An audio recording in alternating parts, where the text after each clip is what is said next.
आज हम बायोलॉजी का एक फर्स्ट पार्ट ले रहे हैं जिसमें मैं आपको बायोलॉजी के 10-12 टॉपिक अभी क्लियर करा रहा हूँ। एक फास्ट रिवीजन।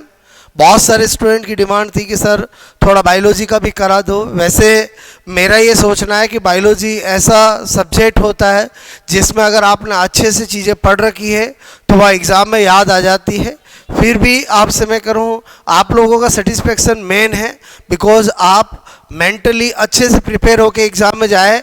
इसलिए मैं अपनी तरफ से कोशिश करता हूँ कि आपको हर टॉपिक के अंदर ऐसी क्या चीज़ें हैं जो आपको याद होना चाहिए। क्लियर? तो आपसे मैं करूँ, आज मैं आपको इतने सारे टॉपिक का रिवाइज करा रहा हूँ। सेल डिवीज़न बोलो, आपसे मैं कह रहा हूँ cell biology, molecular biology, genetics, biotechnology बोलो, nervous system, endocrine system, digestive system, respiratory system, excretory system, circulatory system, reproductive system और ह्यूमन एम्ब्रियोलॉजी। क्लियर? मैं आपको अभी ये 13 यूनिट जो है उसको आपको मैं एक बार अच्छे से बता दूंगा कि एक्चुअली आपको एग्जाम से जाने से पहले हर टॉपिक में ऐसी क्या इन्फॉर्मेशन है जो आपको माइंड में लेके जाना है। बाकी हमारा जो अच्छे से डिटेल से पढ़ रखा होता है वो एक्सपीरियंस बहुत काम आता है, वहाँ एग्जाम में बोलो आपको याद आ जाता है। क्लियर? तो स्टार्ट करते हैं। आपसे मैं कह रहा हूँ, यहाँ पर मैंने कहा आपको कि सबसे पहले सेल बायोलॉजी। ओके, तो यहाँ पर पहला टॉपिक मैंने लिखा है बोलो सेल बायोलॉजी। ओके, अब आपसे मैं कह रहा हूँ, देखो सबको पता है सेल बायोलॉजी में एक्चुअली जो क्वेश्चन आता है वो सेल ऑर्गेनल से आता है। किससे आता है बोलो? Cell organelle. तो इसी में हमारा फोकस रहेगा। अगर मैं आपसे कह रहा हूँ सेल ऑर्गेनल, ठीक है, तो आपसे मैं कह रहा हूँ सेल ऑर्गेनल की बात करूँ तो मैंने कहा सेल ऑर्गेनल्स के अंदर आपको पता है मेजरली 7 कोशिकांग होते हैं जिनके बारे में पता होना चाहिए। एक होता है बोलो माइटोकॉन्ड्रिया, बोलो आपसे मैं कह रहा हूँ एक होता है क्लोरोप्लास्ट। ओके, बोलो नंबर 3 मैंने कहा गोल्जी बॉडी, बोलो गोल्जी आपसे मैं कहूँ बॉडी। नंबर 4 आपसे मैंने कहा लाइसोसोम, ठीक है, लाइसोसोम। ओके, इसी तरह से मैंने कहा यहाँ पर बोलो सेंट्रियोल, बोलो सेंट्रियोल। क्लियर? आपसे मैं कह रहा हूँ, मैंने कहा राइबोसोम, ठीक है, राइबोसोम, और एक मैंने कहा बोलो ईआर। क्लियर? ये 7 कोशिकांग है जिनका आपको आइडिया होना चाहिए। तो ऐसा हर कोशिकांग में क्या बातें हैं जो आपको पता होनी चाहिए। जैसे मैंने कहा माइटोकॉन्ड्रिया है, तो माइटोकॉन्ड्रिया के लिए आपको पता होना चाहिए ये क्या होता है बोलो पावर हाउस ऑफ सेल होता है। क्या होता है बोलो? Power house of cell. कोशिका का शक्ति गृह होता है। बोलो मैंने कहा डबल मेम्ब्रेन बाउंडेड दोहरी झिल्ली वाला होता है। डबल मैंने कहा मेम्ब्रेन, ठीक है, बाउंडेड दोहरी झिल्ली आपसे मेरे को युक्त होता है। बोलो मैंने कहा इसकी जो आंतरिक झिल्ली होती है उसके अंतर्वलन से क्या बनती है बोलो क्रिस्टी। अक्सर एग्जाम में आ जाता है क्रिस्टी किसमें उपस्थित होती है। बोलो ये आपका माइटोकॉन्ड्रिया क्या है बोलो साइट ऑफ क्रेब्स साइकिल है। बोलो क्रेब चक्र का क्या है? स्थल है। उसके अलावा मैंने आपसे कहा इसको बोलो सेमी ऑटोनोमस कोशिकांग भी कहते हैं। सेमी आपसे मैं को ऑटोनोमस आपसे मैं कह रहा हूँ सेल ऑर्गेनल भी कहते हैं, क्योंकि इसमें खुद का क्या होता है? डीएनए होता है। इसमें आपसे मैं को 70S राइबोसोम भी होता है। 70S राइबोसोम भी इसमें उपस्थित होता है। इसको हम सेल बोलो विद इन आपसे मैं कह रहा हूँ सेल, ठीक है, ये भी कहते हैं। थोड़ा सा आपको ये इंफॉर्मेशन आपको पता होनी चाहिए। खोजकर्ता इसका कोलिंकर होता है।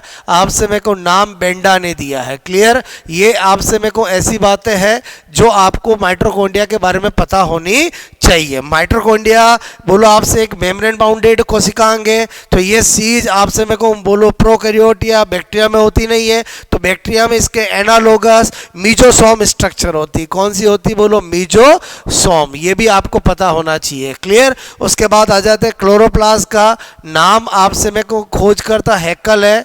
बोलो खोजकर्ता कौन है बोलो मैंने कहा हैकल है। क्लियर? ये भी क्या होता है? डबल मेम्ब्रेन बोलो आपसे मेरे को सेल ऑर्गेनल है। ओके, दोहरी झिल्ली युक्त कोशिकांग है। मैंने कहा ये साइट ऑफ फोटोसिंथेसिस है, ओके। और मैंने कहा absent in animal cell, absent in animal cell आपसे मेरे को जंतु कोशिका में क्या होता है, बोलो ये एब्सेंट होता है। उसके अलावा मैंने आपसे कहा कि आपको क्लोरोप्लास्ट के बारे में पता होना चाहिए कि इसके अंदर एक ग्रेना होती है और एक स्ट्रोमा होती है। जो ग्रेना होती है वो लाइट रिएक्शन का स्थल है और स्ट्रोमा होती है वो डार्क रिएक्शन का स्टेबल है। हायर प्लांट के अंदर इसका शेप ओवल शेप होता है। बाकी आपसे मेरे को लोअर प्लांट जैसे जो आपका मैंने कहा क्लेमाइडोमोनास है उसमें कप शेप होता है, बोलो आपसे में यूलोथ्रिक्स के अंदर गडल से मेकलानुमा होता है, आपसे में कोई स्पाइरोगायरा में स्पाइरल शेप होता है। ऐसी बातें आपको पता होनी चाहिए। ये प्लांट का सबसे बड़ा कोशिकांग है और ये बोलो आपसे जंतु कोशिका का सबसे बड़ा कोशिकांग है। बोलो कैमिलियो गोल्जी ने इसकी खोज की है, कैमिलियो आपसे में को गोल्जी ने इसकी खोज की है। और उसके बाद आपको पता होना चाहिए बहुत सारे नाम वाला, बोलो नाम, बहुत नाम इसके आपसे मैं कह रहा हूँ। गोल्जी बॉडी के स्ट्रक्चर के अंदर एक सिस्टर्नी होती है, बोलो आपसे मैं कह रहा हूँ एक ट्यूब्यूल्स होती है और एक क्या होती है, बोलो वेसिकल्स होती है। क्लियर? तो ये थोड़ा इसकी स्ट्रक्चर पता होना चाहिए। और इसका ये जो सिस्टर्नी होती है इसको सिस फेस कहते हैं और इसको क्या कहते हैं, बोलो ट्रांस फेस कहते हैं। क्लियर? और गोल्जी बॉडी एकल झिल्ली युक्त कोशिकांग होता है। आपसे मैं कहूँ क्या होता है, बोलो एकल झिल्ली युक्त आपसे में कोशिकांग। और गोल्जी बॉडी का कार्य जो है बहुत सारे होते हैं जिसमें मेन कार्य गोल्जी बॉडी आपसे मैं कह रहा हूँ, बोलो स्पर्मेटिड को स्पर्म में बदलती है। बोलो मैंने कहा स्पर्मेटिड आपसे मैं कह रहा हूँ, मैंने कहा स्पर्मेटिड को किस में बदलती है, बोलो स्पर्म में बदलती है। बोलो आपसे मैं को शुक्राणु के एक्रोसोम का निर्माण, शुक्राणु के एक्रोसोम का निर्माण करती है, सेल प्लेट बनवाती है, आपसे में कोशिका भित्ति के मटेरियल बनवाती है और प्राथमिक लाइसोसोम का निर्माण करती है। लाइसोसोम की बात करें तो वेरी इंपॉर्टेंट आपसे में को एक तो पता होनी चाहिए, डी डवे इसके खोज करता है। इसको हम सुसाइडल बैग, बोलो सुसाइडल बैग, आत्मघाती थैली भी कहते हैं। आपसे में को इसमें हाइड्रोलाइटिक एंजाइम इसमें उपस्थित होता है, ये इसका स्पेसिफिक कैरेक्टर है। और आपसे मैं कह रहा हूँ ये बहुत सारे रूप वाला, बहुत सारे आपसे मैं कहूँ रूप वाला, ठीक है, रूप वाला क्या होता है, ये कोशिकांग यानी पॉलीमॉर्फिक सेल ऑर्गन होता है। प्राथमिक लाइसोसोम, द्वितीयक लाइसोसोम, तृतीयक लाइसोसोम, ऑटोलाइसोसोम। और इसका कार्य क्या होता है कि आपसे पुरानी सेल और पुराने सेल ऑर्गेनल को क्या करता है, नष्ट करने का काम करता है। सेंट्रियोल की बात करें तो पहली बात तो पता होना चाहिए एब्सेंट आपसे मैं कह रहा हूँ इन मैंने कहा प्लांट सेल। क्लियर? दूसरी बात ये क्या होता है, मेम्ब्रेन लेस होता है। बोलो क्या होता है, मेम्ब्रेन लेस होता है। क्लियर? इसकी स्ट्रक्चर जो होती है वो बैलगाड़ी के पहिए जैसी काट, बोलो व्हील स्ट्रक्चर होती है। बोलो इसमें माइक्रोट्यूब्यूल की व्यवस्था 9+0 होती है, जिसमें 9 पेरिफेरल और 0 सेंट्रल होती है। जो 9 होती है वो कैसी होती है, बोलो ट्रिपलेट होती है। कार्य इसका क्या है, बोलो कोशिका विभाजन में सहायक। आपसे मैं कहूँ कार्य क्या होता है, हेल्प इन आपसे मैं कहूँ सेल डिवीजन। ओके, उसके बाद बात करते हैं राइबोसोम की। एक तो स्मॉलेस्ट आपसे मैं कह रहा हूँ सेल ऑर्गेनल, बोलो सबसे छोटा ये क्या होता है, कोशिकांग होता है। उसके बाद यूनिवर्सल सेल ऑर्गेनल, बोलो मैंने कहा यूनिवर्सल, ठीक है। यूनिवर्सल इसलिए क्योंकि आपको पता होना चाहिए राइबोसोम प्रोकैरियोट यूकैरियोट दोनों में होता है। बोलो झिल्ली रहित होता है, बोलो झिल्ली रहित मतलब मेम्ब्रेन लेस होता है आपसे मैं कह रहा हूँ। उसके बाद इसका कंपोजिशन ये बोलो आपसे मेरे को RNA प्लस प्रोटीन से मिलकर बना होता है। और आपसे मैं कह रहा हूँ मेरी इंपॉर्टेंट चीज़ कि राइबोसोम का निर्माण कहाँ होता है, बोलो केंद्रिका द्वारा होता है। और आप सब जानते हो राइबोसोम दो तरह का, बोलो एक 80S और एक आपसे मेरे को 70S। और 80S के अंदर बोलो एक लार्ज यूनिट आपकी 60S और स्मॉल यूनिट 40S। और 70S के भी बोलो आपसे मेरे को एक लार्ज यूनिट 50S और स्मॉल यूनिट 30S। क्लियर? ये आपको अक्सर पता होना चाहिए। राइबोसोम का कार्य क्या है? ये साइट ऑफ प्रोटीन सिंथेसिस है, प्रोटीन संश्लेषण का स्थल है। और उसके बाद अगर अपन बात करें, आपसे मैं कह रहा हूँ किसकी बात करें, ईआर की, तो आपसे मैं कह रहा हूँ ईआर की बात करता हूँ तो एंडोप्लाज्मिक रेटिकुलम, ठीक है। लास्ट 7 क्या है बोलो, ईआर। ईआर का मतलब एंडोप्लाज्मिक रेटिकुलम, मतलब अंत्य प्रदवी आपसे में को जालिका। इसके बारे में क्या पता होना चाहिए? एक तो एकल झिल्ली युक्त, single membrane bounded,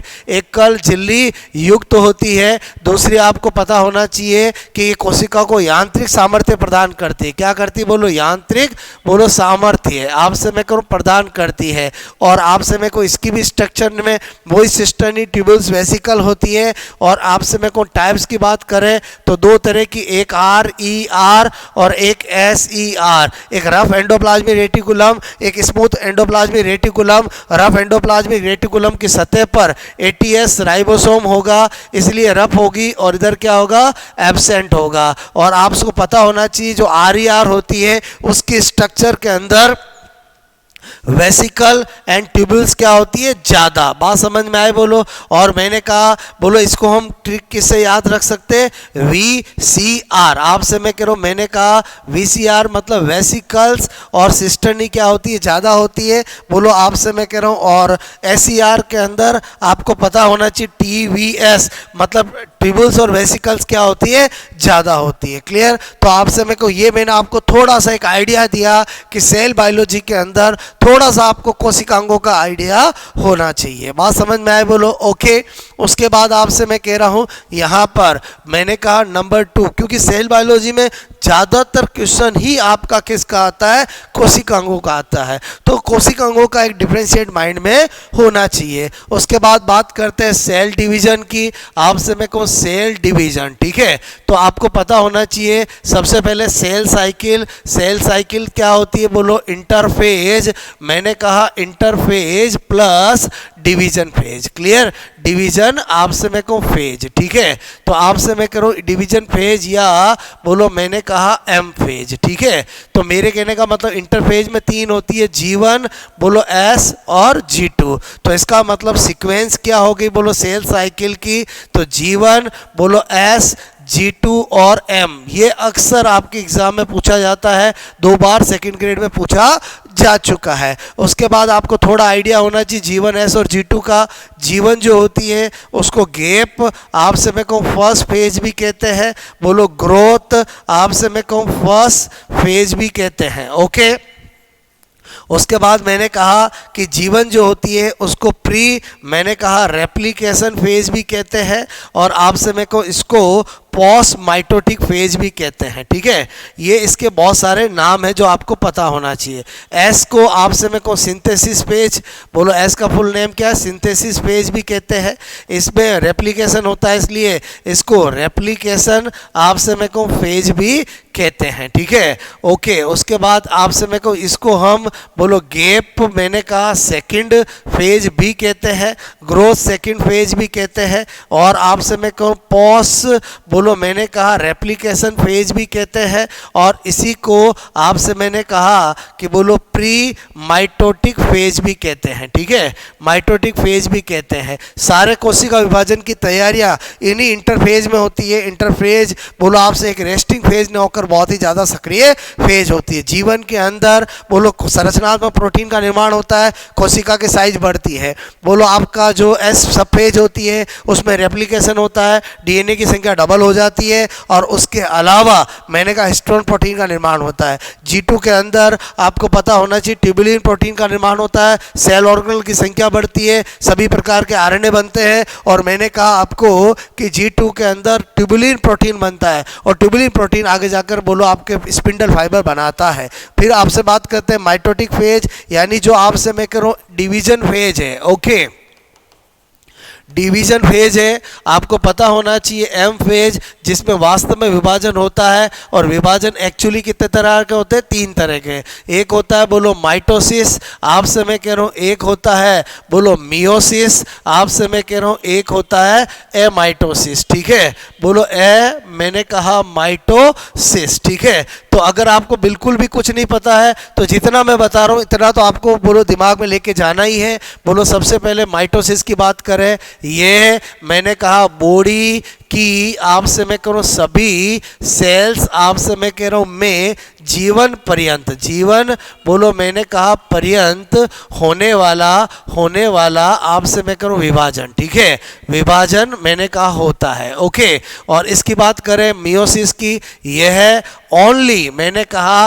reproductive cells, जनन कोशिका, ठीक है, जनन आपसे कोशिका मतलब रिप्रो मैंने कहा डक्टिव बोलो सेल्स, ठीक है, बोले तो आपसे मैं कह रहा हूँ टेस्टिस एंड ओवेरी, ठीक है, में ही होने वाला विभाजन है। और एमाइटोसिस प्रोकैरियोट का विभाजन है, आपसे मैं कह रहा हूँ ये प्रिमिटिव, आपसे मैं कहूँ प्रिमिटिव आदिम मैंने कहा आदिम, ठीक है, बोलो तथा मैंने कहा प्रोकैरियोटिक आपसे मैं कहूँ डिवीजन है, ठीक है। उसके अलावा आपको क्या बात पता होनी चाहिए, जो माइटोसिस होता है, बात समझ में आए, बोलो कोई विभिन्नता उत्पन्न नहीं, कोई मैंने कहा विभिन्नताएं, ठीक है, उत्पन्न आपसे मैं को नहीं, जबकि इसमें क्या होता है बोलो क्रॉसिंग ओवर होता है, इसलिए विभिन्नताएं आपसे मैं को उत्पन्न, ठीक है, विभिन्नताएं उत्पन्न होने का कारण क्या है, क्रॉसिंग ओवर, क्या है बोलो क्रॉसिंग ओवर। ओके, उसके बाद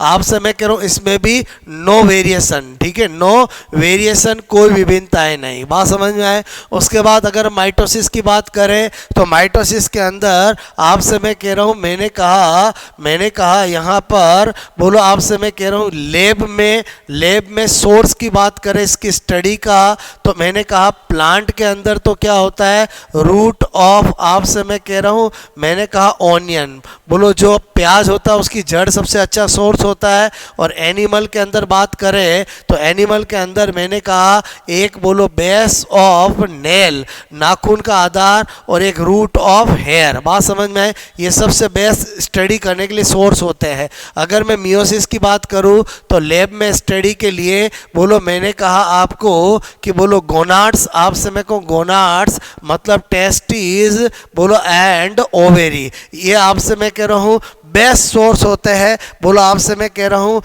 आपसे मैं कहूँ एनिमल के अंदर, ठीक है, और प्लांट के अंदर एंथर जो होता है बोलो परागकोश जो होता है वो बेस्ट इसका क्या होता है बोलो आपसे मैं कहूँ सोर्स होता है। और रही बात इसकी स्टडी कर लेनी है तो सोर्स क्या होता है बोलो आपसे सूक्ष्म जीव, ठीक है, बोले तो आपसे मैं कहूँ बैक्टीरिया सबसे अच्छा इसका सोर्स होता है। ओके, तो एक तो ये बातें पता होनी चाहिए। उसके बाद आपको थोड़ा सा आइडिया होना चाहिए कि आपसे मैं कह रहा हूँ जो मियोसिस होता है, ठीक है, मियोसिस होता है उसमें क्या होता है बोलो एक मियोसिस आपसे मैं कहूँ फर्स्ट होता है और एक मियोसिस बोलो क्या होता है सेकंड होता है, ठीक है। तो जो मियोसिस फर्स्ट होता है उसमें आपसे मैं कह रहा हूँ क्या होता है कि मियोसिस फर्स्ट के अंदर बोलो केवल मैंने कहा क्या होता है समजात मैंने कहा गुणसूत्र, बोलो गुणसूत्र का क्या होता है बोलो पृथक्करण, सेग्रीगेशन ऑफ होमोलोगस क्रोमोसोम होता है, मतलब इसमें 2n से n होना होता है, क्लियर। और इसमें क्या होता है बोलो गुणसूत्र का क्या होता है, गुणसूत्र का क्या होता है विभाजन होता है, ठीक है, विभाजन आप समय को होता है, तो इसमें n से n ही रहता है। ये पूरी तरह से किसके समान है बोलो माइटोसिस के समान है, ठीक है। ओके, और आपसे मैंने कहा जो मियोसिस फर्स्ट होता है आपसे मेरे को उसके अंदर जो प्रोफेज बोलो प्रोफेज फर्स्ट होती है उसमें 5 क्या होती है बोलो सब फेज होती है, जिसका ऑर्डर अक्सर एग्जाम में पूछ लिया जाता है। बोलो आपसे मैं कह रहा हूं एक होती है लेप्टोटीन, आपसे मैं कह रहा हूँ एक होती है जाइगोटीन, एक होती है पैकाइटीन, आपसे मैं कह रहा हूँ एक होती है डिप्लोटीन और एक होती है डाइकाइनेसिस, ठीक है, डाइकाइनेसिस। ये 5 सब फेज होती है, अक्सर इसका ऑर्डर पूछ लिया जाता है। और जो पैकाइटीन ऐसी सब फेज होती है जिसके अंदर ही क्या होता है बोलो क्रॉसिंग ओवर, आपसे मैं कहूँ क्रॉसिंग ओवर जीन विनिमय बोलो होता है, ठीक है, जीन विनिमय होता है। तो इतना सा आपको दोस्तों थोड़ा पता होना चाहिए। उसके बाद अपन आ जाते हैं बोलो क्या मैंने कहा मॉलिक्यूलर बायोलॉजी, ठीक है। मॉलिक्यूलर बायोलॉजी की बात करूं तो आपसे मैंने कहा मॉलिक्यूलर बायोलॉजी के अंदर बोलो आपसे मेरे को वही कार्बोहाइड्रेट, बोलो प्रोटीन, आपसे मैं कह रहा हूं बोलो लिपिड, और मैंने कहा न्यूक्लिक एसिड आता है, ठीक है, न्यूक्लिक एसिड। तो आपको मैंने पहले केमिस्ट्री में बता दिए, तो अभी मेरा फोकस किस पे होगा बोलो, न्यूक्लिक एसिड पे, ठीक है। तो न्यूक्लिक एसिड बोले तो क्या होता है, डीएनए एंड आरएनए। अक्सर यहाँ से क्वेश्चन आ जाता है, वेरी इंपॉर्टेंट। तो पहला पॉइंट तो क्या पता होना चाहिए कि न्यूक्लिक एसिड जो होते हैं वो पॉलीमर ऑफ न्यूक्लियोटाइड होते हैं। क्या होते हैं बोलो, पॉलीमर ऑफ आपसे मेरे को न्यूक्लियोटाइड, ठीक है। न्यूक्लियोटाइड के बहुलक होते हैं, और एक न्यूक्लियोटाइड जो होता है,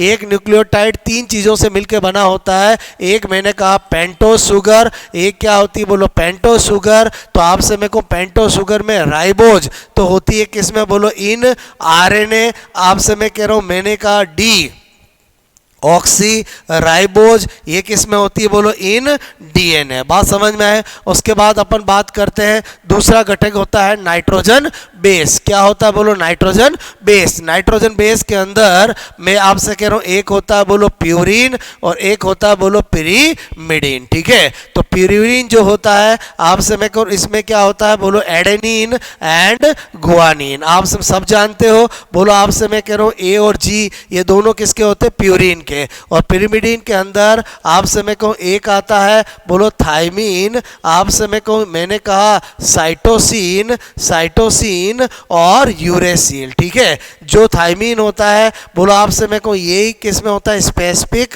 आपसे मैं कहूँ स्पेसिफिक फॉर मैंने कहा डीएनए, क्लियर। और यूरेसिल होता है, ये क्या होता है बोलो, स्पेसिफिक फॉर मैंने कहा आरएनए, ठीक है। बस थोड़ा सा ध्यान रखना, थायमीन का दूसरा नाम 5 बोलो आपसे मेरे को मिथाइल यूरेसिल भी होता है, क्लियर। और तीसरा घटक होता है H3PO4 बोले तो फॉस्फोरिक एसिड, ठीक है। फॉस्फोरिक, आपसे मेरे को फॉस्फोरिक एसिड, क्लियर। तो आपसे मेरे को दोस्तों यहाँ पर पता होना चाहिए कि अगर आपसे मैं करूँ नाइट्रोजन पेंटो शुगर और नाइट्रोजन बेस ये दोनों ही अगर घटक जुड़े हुए हो तो इसको बोलते हैं न्यूक्लियोसाइड। क्या बोलते हैं बोलो, न्यूक्लियोसाइड। और इसमें जब फॉस्फोरिक एसिड जुड़ जाता है तो उसको क्या बोलते हैं, न्यूक्लियोटाइड, क्लियर। तो आपको मैंने यहाँ पर न्यूक्लियोसाइड न्यूक्लियोटाइड का अर्थ बता दिया। उसके बाद मैं क्या बता रहा हूँ कि पेंटोस शुगर और नाइट्रोजन बेस के बीच में जो बॉन्ड होगा वो ग्लाइकोसाइडिक बॉन्ड होगा। कौन सा होगा बोलो, ग्लाइकोसाइडिक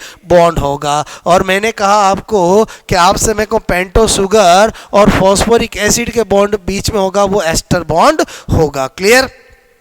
तो आपसे मैं करूँ मतलब ही मैं क्या कहना चाहता हूँ, आप मेरी बात को समझना कि सपोज दैट मैंने आपसे कहूँ ये पेंटोस शुगर लिया, ओके, और आपसे मैं कह रहा हूँ ये मैंने नाइट्रोजन बेस को जोड़ा, और आपसे मैं कह रहा हूँ यहाँ पर मैंने फॉस्फोरिक एसिड को जोड़ा। ये एक न्यूक्लियोटाइड की स्ट्रक्चर है रफली 1 2 3। आपसे मैं कह रहा हूँ, मैंने कहा बोलो आपसे मैं कह रहा हूँ यहाँ पर, ठीक है, ये 4 और ये 5। तो आपसे मैं कह रहा हूँ ये फॉस्फोरिक एसिड जो है बोलो आपसे मैं कहूँ 3 और 5 पे जुड़ता है। तो मैंने कहा ये ग्लाइकोसाइडिक बॉन्ड होता है, ठीक है, ग्लाइकोसाइडिक बॉन्ड। तो ग्लाइकोसाइडिक बॉन्ड किसके बीच होता है, नाइट्रोजन बेस और पेंटोस शुगर। ये सेकंड ग्रेड में पूछा गया है। और ये कौन सा होता है बोलो, एस्टर बॉन्ड होता है। और ये दोनों मिलकर के न्यूक्लियोसाइड और ये मिलकर के न्यूक्लियोटाइड बनाते हैं। ये आपको एक बार बेसिक आइडिया होना चाहिए। उसके अलावा आपसे मैंने कहा बात करते हैं डीएनए की। तो डीएनए के बारे में कुछ बातें पता होनी चाहिए। पहला पूरा नाम डी ऑक्सी राइबोज,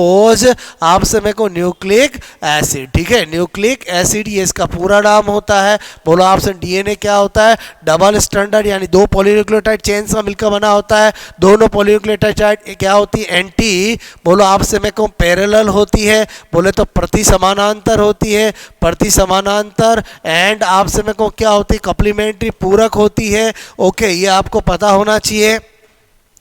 मतलब आपसे मैं कह रहा हूँ ये दोनों चेन एक 3 to 5 है, तो आपसे मैं कह रहा हूँ बोलो 3 to, मैंने कहा आपको 3 to 5 है, तो दूसरी क्या होती है बोलो 5 to 3 होती है, क्लियर। तो एंटी पैरेलल और कॉम्प्लीमेंट्री, आपसे मैं कह रहा हूँ यहाँ पर बीच में हाइड्रोजन बॉन्ड होते हैं। तो आपको पता होना चाहिए दोनों मैंने कहा चेन, ठीक है, बोलो हाइड्रोजन बॉन्ड से जुड़ी होती है। हाइड्रोजन बोलो आपसे मैं कहूँ बॉन्ड से मैंने कहा जुड़ी होती है, ठीक है। और आपसे मैं करूँ इसमें एडेनिन और थाइमीन के बीच कितने हाइड्रोजन बॉन्ड होते हैं? 2 हाइड्रोजन बॉन्ड होते हैं, क्लियर। और मैंने कहा गुआनिन और साइटोसिन के बीच में कितने होते हैं? 3। आपको पता होना चाहिए, बात समझ में आए। उसके बाद आपसे मैं करूँ यहाँ पर मैंने कहा कि बोलो आपसे मैं स्पेसिफिक बॉन्ड पूछे।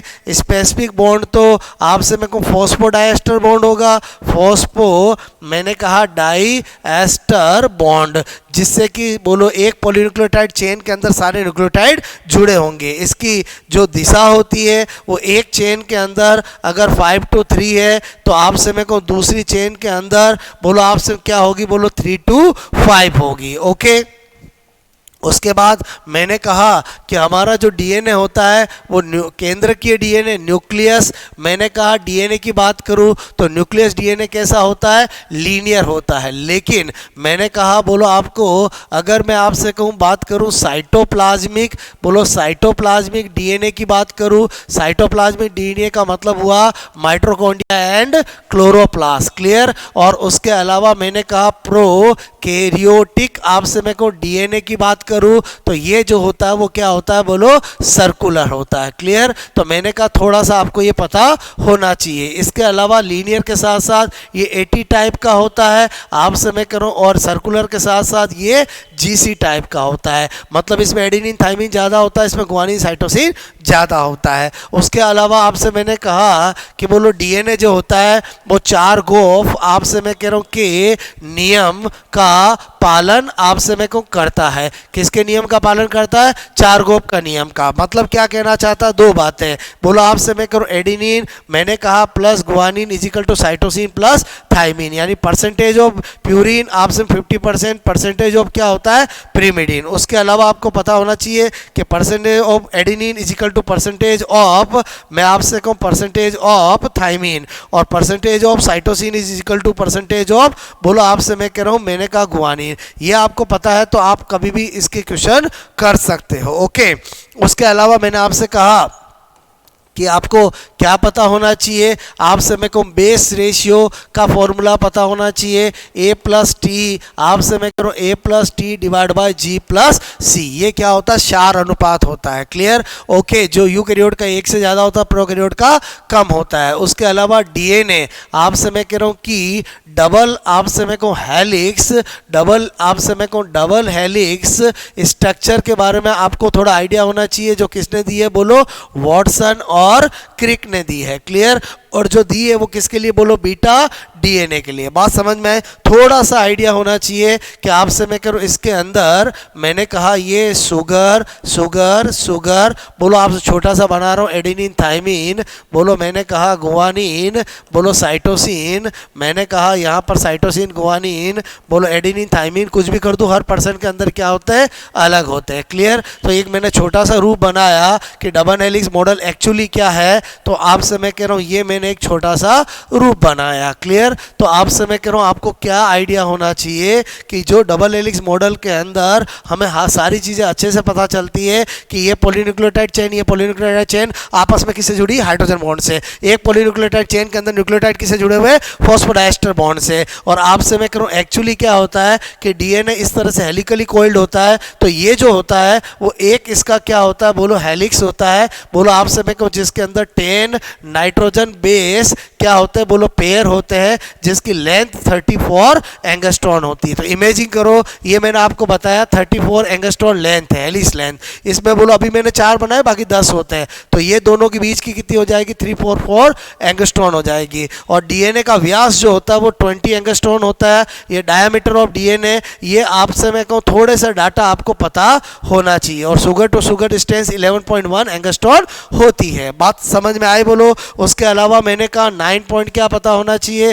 रेप्लिकेशन आपसे मैं कह रहा हूँ of DNA. Replication of DNA में क्या क्या बातें पता होनी चाहिए? एक तो आपसे मैं कह रहा हूँ किस मेथड से होता है? Semi conservative method. किससे होता है? बोलो सेमी कंजर्वेटिव आप समय को मेथड, हिंदी में बोलते हैं अर्ध संरक्षी विधि। कौन सी बोलो?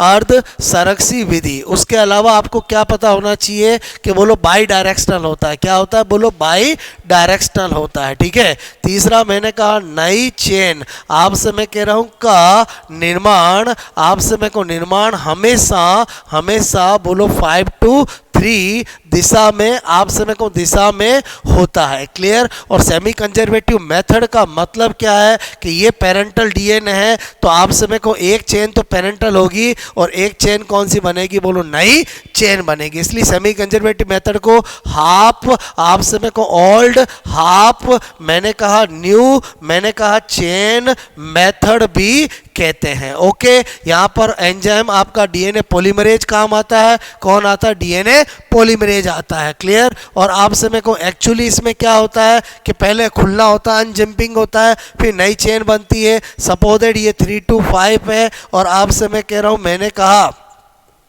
ये 5 to 3 है, तो एक चेन कंटिन्यूअस बनती है। बोलो आपसे मैं करूं जिसको हम सतत चेन, बोलो क्या कहते हैं? सतत श्रृंखला कहते हैं। बात समझ में आए? बोलो ओके। आपसे मैं कहूं जिसको हम लीडिंग चेन भी कहते हैं। ओके। और एक मैंने कहा बोलो यहाँ पर इस तरह से असतत बनती है जिसको हम लेगिंग चेन, बोलो क्या कहते हैं? लेगिंग चेन भी कहते हैं। और इन खंडों को क्या कहते हैं? ओका जाकी, आपसे मैं कहूं खंड। ठीक है। जिनको बाद में लाइगेज एंजाइम द्वारा जोड़ा जाता है। किस एंजाइम द्वारा?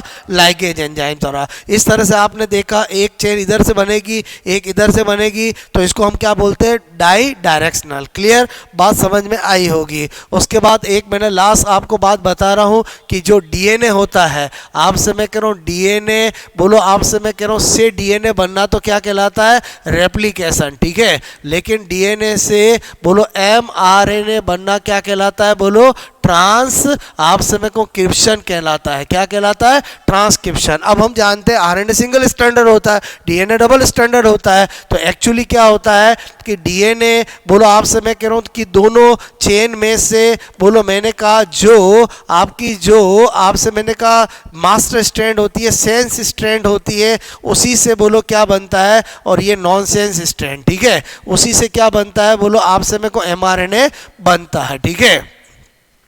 अगर ये मास्टर स्ट्रैंड है, बोलो मास्टर आप समय को श्रृंखला है, चेन है, आप समय को इससे बनेगा, तो मैंने कहा ये 3 to 5 है, ये बोलो आप समय करो 3 to 5 है, और नई चेन हमेशा हमेशा क्या बनेगी? 5 to 3। पूरी मोलिकुलर बायोलॉजी में ध्यान रखो, नई चेन हमेशा 5 to 3 बनती है। बस ध्यान क्या रखना, यहाँ एडिनिन है तो इसका कम्प्लीमेंट्री कौन होता है? बोलो थाइमिन। तो कि थाइमिन की जगह इसमें क्या होता है? यूरेसिल। ये ग्वानिन है तो यहाँ पर क्या आएगा? साइटोसिन। ये ग्वानिन है तो यहाँ से क्या आएगा? साइटोसिन। एडिनिन का क्या होता है? बोलो थाइमिन। थाइमिन की जगह यहाँ पर क्या होता है? यूरेसिल। तो कभी भी आपको ये दे रखा हो ये आप बना सकते हो। आई होप आपको मेरी बात समझ में आई होगी।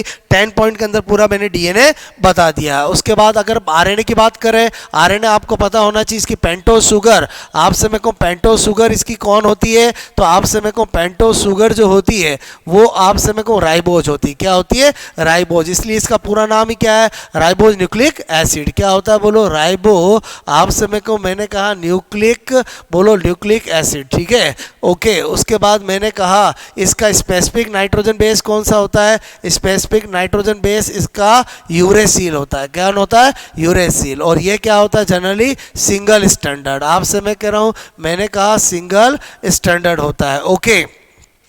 उसके बाद आपसे मैं कहूँ टाइप्स की बात करें तो 3 तरह का होता है। एक आरआरएनए, आपसे मैं कह रहा हूँ एक मैंने कहा टीआरएनए, और एक क्या होता है? बोलो एमआरएनए। क्लियर। थोड़ा सा आइडिया लेना है। मैंने कहा आरआरएनए। ठीक है। तो आरआरएनए जो होता है आपको पता होना चाहिए इसका निर्माण जो है वो किसके द्वारा होता है? केंद्रिका द्वारा। किसके द्वारा? केंद्रिका द्वारा। आपसे मैं को इसका निर्माण बोलो क्रोमेटीन के, आपसे मैं को हीट्रोक्रोमेटीन भाग से, हीट्रो मैंने कहा क्रोमेटीन बोलो भाग से, और इसका किससे होता है? यूक्रोमेटीन। यूक्रोमेटीन आपसे मैं कहूँ भाग से। ओके।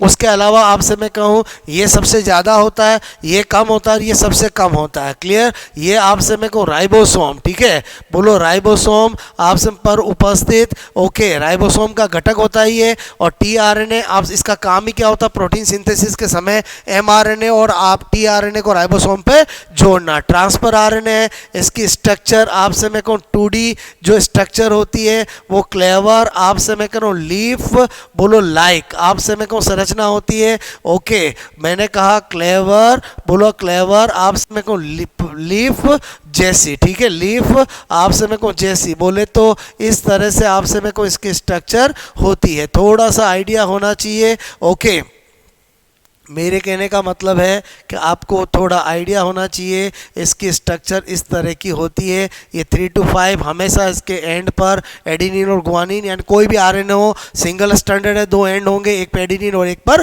गुआनिन होते हैं, 3 इसमें लूप होते हैं और इस लूप के अंदर बोलो आपका एंटीकोडॉन उपस्थित होता है। तो कभी भी आपको पूछा जाए एंटीकोडॉन किस में होता है, टीआरएनए में। काम क्या है, ट्रांसफर आरएनए, बोलो प्रोटीन सिंथेसिस के समय बोलो आपसे मेरे को साइटोप्लाज्म से बोलो एक्टिवेटेड एमिनो एसिड को राइबोसोम की बड़ी लार्ज इकाई पर ट्रांसफर करना। एमआरएनए की सबसे मेन खासियत क्या है, ये आपसे मैं कह रहा हूँ क्या होता है, लॉन्गेस्ट आपसे मेरे को आरएनए होता है, मोस्ट अनस्टेबल आपसे मैं करूँ आरएनए होता है। और मैंने कहा इस पे क्या होता है, बोलो कोडॉन उपस्थित होता है। कोडॉन के अंदर सारी जेनेटिक इंफॉर्मेशन होती है कि आपसे प्रोटीन का निर्माण के समय एमिनो एसिड का एक्चुअली क्रम क्या होगा। आई होप आपको मेरे आपसे मैं करूँ आपको ये टॉपिक भी समझ में आया होगा। हमने सबसे पहले सेल बायोलॉजी को देखा, फिर सेल डिवीजन को देखा, फिर मैंने आपको मॉलिक्यूलर बायोलॉजी में डीएनए और आरएनए के बारे में बताया। बात समझ में आए बोलो। अब हम देखते हैं बोलो जेनेटिक्स, ठीक है। जेनेटिक्स बहुत इंपॉर्टेंट टॉपिक है। बेसिकली आपको मोटा मोटा क्या याद होना चाहिए जेनेटिक्स में, एक तो आपको पता होना चाहिए मेंडल के नियम। मेंडल ने कितने नियम दिए, बोलो 3। एक दिया बोलो आपसे मैं कहूँ प्रभाविता का नियम, लॉ ऑफ डोमिनेंस, प्रभाविता का नियम, ठीक है। आपसे मैं कह रहा हूँ एक दिया पृथक्करण का नियम, पृथक्करण का नियम आपसे मैं कह रहा हूँ, या जिसको हम बोलते हैं युग्मकों, आपसे मैं कहूँ युग्मकों की शुद्धता, ठीक है, बोलो शुद्धता का नियम। और एक दिया आपसे मैं कह रहा हूँ स्वतंत्र, बोलो अपव्यूहन, आपसे मैं कहूँ अपव्यूहन का नियम। क्लियर? बोले तो law of dominancy, law of segregation या law of purity of gamete और आपसे law of independent of assortment. Clear? तो आपको प्रभाविता का नियम आपसे मैं करूँ उसको मेंडल अपने एक संकर मोनो आपसे मैं कहूँ हाइब्रिड बोलो क्रॉस, ठीक है, मोनो हाइब्रिड क्रॉस की F1PD से ही क्या करता है, एक्सप्लेन करता है। बोलो आपसे मैं कह रहा हूँ जो आपका पृथक्करण का नियम है उसको मोनो हाइब्रिड आपसे मैं कह रहा हूँ क्रॉस, ठीक है, कि बोलो F2PD से क्या करता है, बोलो एक्सप्लेन करता है। जबकि स्वतंत्र अपव्ययन का नियम है, इसका आपसे मैं कहूँ एक्सप्लेनेशन जो है वो आपसे मैं कहूँ एक्सप्लेन बाय आपसे मैं कहूँ डाई हाइब्रिड क्रॉस, ठीक है, डाई हाइब्रिड आपसे मैं कह रहा हूँ डाई हाइब्रिड क्रॉस। ओके, तो एक तो आपको थोड़ा ये आइडिया होना चाहिए। उसके अलावा मेंडल ने किस प्लांट को चुना, आपसे मैं कह रहा हूँ तो मटर को चुना, उद्यान मटर, ठीक है, बोलो मैंने कहा गार्डन पी, उद्यान मटर को चुना, पाइसम सटाइवम इसका नाम होता है, जिसके अंदर 7 विपरीत आपसे 7 जोड़ी आपसे मैं कहूँ 7 पेयर विपरीत आपसे मैं कहूँ विभेद वाले आपसे मैं कहूँ लक्षण बोलो लिए इसने। ओके, उसके अलावा इसकी जो टेक्निक थी, तकनीक आपसे में 2 फेमस तकनीक है, एक है इमेस्कुलेशन, इमेस्कू आपसे मैं कहूँ लेसन, ठीक है, और एक है बोलो बेगिंग, ठीक है, थैली बांधना। ये इमेस्कुलेशन जो है वो अवांछित आपसे मैं कह रहा हूँ बोलो मैंने कहा स्वयं परागण को रोकने के लिए करता था, बेगिंग अवांछित पर परागण को क्रॉस पोलिनेशन को रोकने के लिए करता था। बात समझ में आए? ओके, मेंडल आपसे मैं कह रहा हूँ ने 1 या 2 पीढ़ी तक ही बोलो आपसे मैं कह रहा हूँ और 1 या 2 लक्षणों को लेकर ही अध्ययन करता था। तो बोलो आपसे मैं कहूँ आपको इसके बारे में एक मोनो हाइब्रिड आपसे मैं कह रहा हूँ क्रॉस के बारे में पता होना चाहिए। चाहिए मोनोहाइब्रिड क्रॉस का फिनोटाइपिक रेशियो, फिनोटाइपिक आप समय को रेशियो बोलो आपको पता होना चाहिए क्या होता है 3:1। और मैंने कहा जीनो बोलो टाइपिक आप समय को जीनोटाइपिक बोलो रेशियो मैंने कहा क्या होता है बोलो 1:2:1। आपको पता होना चाहिए फिनोटाइपिक रेशियो होता है, उसी को मेंडेलियन अनुपात भी कहते हैं। बोलो क्या कहते हैं, मेंडेलियन अनुपात भी कहते हैं। क्लियर। और आपसे मैं कह रहा हूं इसी को आधारभूत फंडामेंटल रेशियो भी कहते हैं। और जो जीनोटाइपिक रेशियो होता है उसको वास्तविक अनुपात आप समय को या मैंने कहा आपको रियल रेशियो भी कहते हैं। क्लियर। ओके। उसके बाद मैंने कहा डाईहाइब्रिड क्रॉस, डाईहाइब्रिड क्रॉस के अंदर बोलो आपसे मैं कह रहा हूँ आपको क्या पता होना चाहिए कि एक तो फिनोटाइपिक बोलो वही मैंने कहा फिनोटाइपिक रेशियो जो होता है वो क्या होता है बोलो 9:3:1। क्लियर। आपसे मैं कह रहा हूँ मेरे कहने का मतलब 9 का मतलब दोनों डोमिनेंट, एक का मतलब इसमें बोलो डोमिनेंट रिसेसिव, रिसेसिव डोमिनेंट और मैंने कहा रिसेसिव रिसेसिव। क्लियर। दो कैरेक्टर। और जीनोटाइप की बात करूँ तो जीनोटाइप आपसे मैं कह रहा हूँ टाइपिक रेशियो की बात करें तो आपसे मैं कह रहा हूँ इसी का 9 का क्या बनता है बोलो मैंने कहा यहाँ पर ठीक है बोलो आपसे मैं 1 बोलो 2 2 4। क्लियर। 3 का क्या बनता है 1 2 और मैंने कहा अगेन 3 का क्या बनता है 1 2 और 1 का 1। क्लियर। तो आपको ये 1 2 2 4 1 2 1 2 1 ये आपको आइडिया होना चाहिए। उसके अलावा मैंने कहा आपको मैंने कहा क्या आइडिया होना चाहिए, एक मैंने कहा बैक क्रॉस। ठीक है बोलो बैक क्रॉस का आइडिया होना चाहिए। अक्सर क्वेश्चन आ जाता है संकर पूर्वज आप से मैं कहूँ क्रॉस। क्लियर। और इसमें आपको पता होना चाहिए जैसे ये टी है और ये टी है बोलो इसका जो F1 आपका संकर बनेगा, F1 संकर बनेगा अगर मैं इसका पेरेंट प्रभावी पैतृक है, प्रभावी पैतृक के साथ करा देता हूं तो इसको आउटक्रॉस कहते हैं। और आपसे मैं करूं अप्रभावी पैतृक बोलो रिसेसिव अप्रभावी मैंने कहा ये पैतृक है इनके साथ कराते हैं तो टेस्ट क्रॉस बोलते हैं। और टेस्ट क्रॉस और बैक क्रॉस दोनों ही कौन से है बोलो टेस्ट क्रॉस आउटक्रॉस दोनों कौन से है बैक क्रॉस है। ये स्पेशली ज़्यादा इंपॉर्टेंट है, कभी भी आपको पूछा जाए तो आपको देखना क्या F1 और आपका अप्रभावी पैतृक होगा तो ये हो जाएगा। मोनोहाइब्रिड आप समय को मोनोहाइब्रिड के लिए आप समय को के लिए टेस्ट क्रॉस का रेशियो 1:1 होता है। और डाईहाइब्रिड आप समय को डाईहाइब्रिड के लिए टेस्ट क्रॉस का रेशियो 1:1:1 होता है। बात समझ में आए। ओके। आप समय को इतना आपको पहले बेसिक आइडिया होना ही चाहिए। बात समझ में आए। उसके अलावा मैंने कहा एक्सेप्शन आप समय को ऑफ मेंडल। ठीक है मेंडल लॉ की बात करें तो आपको पता होना चाहिए कि जो आपका लॉ ऑफ डोमिनेंस है प्रभाविता आप समय को का नियम, इसके बोलो दो अपवाद है। एक है आप समय को इनकम्प्लीट डोमिनेंस अपूर्ण प्रभाविता बोलो अपूर्ण मैंने कहा प्रभाविता इनकम्प्लीट डोमिनेंस। और एक क्या होता है सह प्रभाविता कोडोमिनेंस। ठीक है आपसे मैं कह रहा हूं मैंने कहा बोलो पशुओं आपसे मैं कह रहा हूं कि बोलो त्वचा के बालों आपसे मैं कहूँ त्वचा का बोलो के बालों का क्या होना बोलो चित्त कबरा। ठीक है चित्त कबरा आपसे मैं कहूँ रोन ये इसका एग्जाम्पल है। इसके अलावा AB ब्लड ग्रुप जो है वो भी किसका कोडोमिनेंस का। सह प्रभाविता मतलब क्या होता है को मैंने कहा को डोमिनेंस। ठीक है उसके अलावा मैंने कहा जो इनकम्प्लीट डोमिनेंस है इनकम्प्लीट आपसे मैं कहूँ डोमिनेंस जो है उसका सबसे बेस्ट एग्जाम्पल है मीराबिलिस जालापा जिसमें लाल पुष्प का रंग जो होता है सफ़ेद पे बोलो क्या होता है अपूर्ण रूप से प्रभावी होता है। और आपसे मैं को F1 PD के अंदर जब हम रेड और आपसे में वाइट लेते हैं तो बोलो F1 के अंदर हमें पिंक गुलाबी मिलता है। क्लियर। इसका फिनोटाइपिक हो आपसे मैं कह रहा हूँ या जीनोटाइपिक हो वो रेशियो हमें 1:2:1 मिलता है। ये रेड मिलता है ये पिंक मिलता है और ये क्या मिलता है वाइट मिलता है। लेकिन ध्यान रखना ये आपसे मैं करूँ अपवाद केवल इन स्पेसिफिक एग्जाम्पल में ही मिलते हैं, बाकी सब जगह मेंडल ही लगता है। क्लियर। उसके अलावा मैंने कहा जो पृथक्करण बोलो का नियम है उसका क्या है, कोई अपवाद नहीं है, नो मैंने कहा एक्सेप्शन, ठीक है। तो अगर कभी भी पूछा जाए मेंडल के कौन से नियम का कोई अपवाद नहीं है तो क्या होगा, बोलो पृथक्करण का नियम। उसके बाद मैंने कहा स्वतंत्र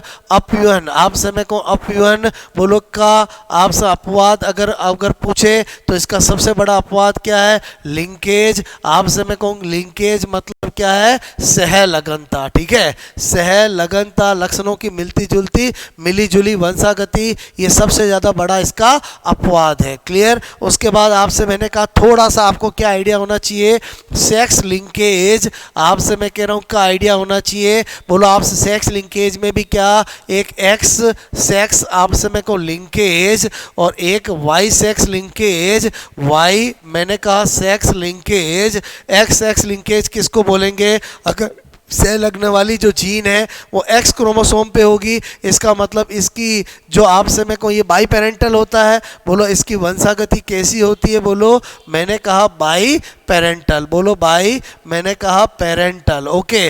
जबकि इसकी क्या होती है, बोलो यूनी पेरेंटल, क्योंकि आपसे मैं कहूँ यूनी पेरेंटल, ये तो केवल मेल में ही होता है, ओके। मैंने कहा बोलो आपसे लक्षणों की जीन कहाँ पर होती है, एक्स क्रोमोसोम पर, इस पे वाई क्रोमोसोम पर। एग्जाम्पल देखे तो मैंने कहा ड्रोसोफिला, आपसे मैं कहूँ ड्रोसोफिला में आई कलर, आंख का रंग, बोलो एक्स एक्स क्रोमोसोम का एक्स एक्स लिंकेज का एग्जाम्पल है कलर ब्लाइंडनेस, कलर आपसे मैं कहूँ ब्लाइंडनेस, आपसे मैं वर्णांधता जो होता है वो भी इसी का एग्जाम्पल है। हीमोफीलिया आपसे मैं कहूँ इसी का एग्जाम्पल है। बस ये ध्यान रखना कि जो कलर ब्लाइंडनेस होता है वो एक्स एक्स लिंकेज और अप्रभावी जीन के कारण होता है। बोलो एक्स लिंग आपसे मैं कहूँ सह लग्न, ठीक है। बोलो तथा मैंने कहा अप्रभावी, ठीक है, अप्रभावी मैंने कहा जीन के कारण। जबकि हीमोफीलिया एक्स मैंने कहा लिंग सहलग्न, बोलो आपसे मैं कहूँ अप्रभावी तथा साथ के साथ घातक, बोलो लीथल जीन के कारण होता है। बोलो बात समझ में आए, ओके। और ये तो यूनिपेरेंटल है और इसका एग्जाम्पल हम क्या दे सकते हैं, बोलो हाइपर मैंने कहा ट्राइकोसिस, ठीक है। बोलो आपसे मैं कहूँ टेस्टीज डिटरमिनाइंग फैक्टर जीन, यानी केवल मेल में होता है। अगर किसी के दादाजी के कान पे बाल है तो पिताजी पोते सबके होंगे। बोलो यूनिपेरेंटल होता है, केवल मेल टू मेल ही जाता है। आई होप आपको मेरी बात समझ में आई होगी, ठीक है।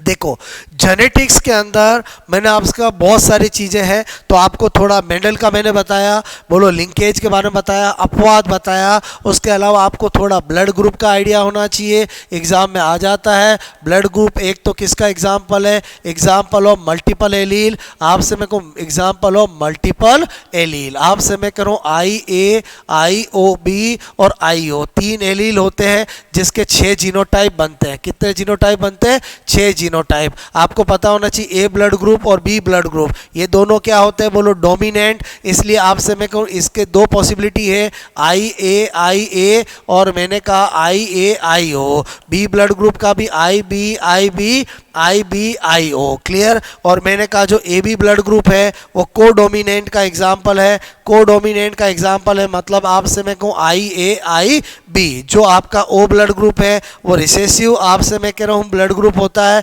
जिसका एक ही पॉसिबिलिटी है IOIO। तो सबसे पहली बात तो ये पता होना चाहिए कि ब्लड ग्रुप एक बहुयुग्म विकल्पी, मल्टीपल यौगिक का मतलब होता है बहु, आपसे मैं को युग्म विकल्पी, आपसे मैं को उसका उदाहरण है। और उसके बाद आपको पता होना चाहिए इसके कितने जीनोटाइप है, बोलो 6 जीनोटाइप है। AB ब्लड ग्रुप डोमिनेंट होते हैं, A और B ब्लड ग्रुप प्रभावी होते हैं। बोलो आपसे मैं करूँ AB ब्लड ग्रुप से प्रभावी होता है, से प्रभावी होता है। और आपसे O ब्लड ग्रुप जो है वो क्या होता है, बोलो अप्रभावी होता है, क्लियर, ओके। तो आपको ये थोड़ा आइडिया होना चाहिए। बोलो आपसे मैं कह रहा हूँ जो O ब्लड ग्रुप होता है वो सार्वत्रिक क्या होता है, बोलो मैंने कहा सार्वत्रिक, बोलो दाता, यूनिवर्सल डोनर होता है। बोलो यूनिवर्सल क्या होता है, डोनर, सभी को दे सकता है। और AB जो होता है वो सार्वत्रिक, बोलो ग्राही होता है। सार्वत्रिक क्या होता है, ग्राही। यूनिवर्सल क्या होता है, बोलो एक्सेप्टर होता है। बात समझ में आए, बोलो बिकॉज इसके पास आपसे मैं करूँ कोई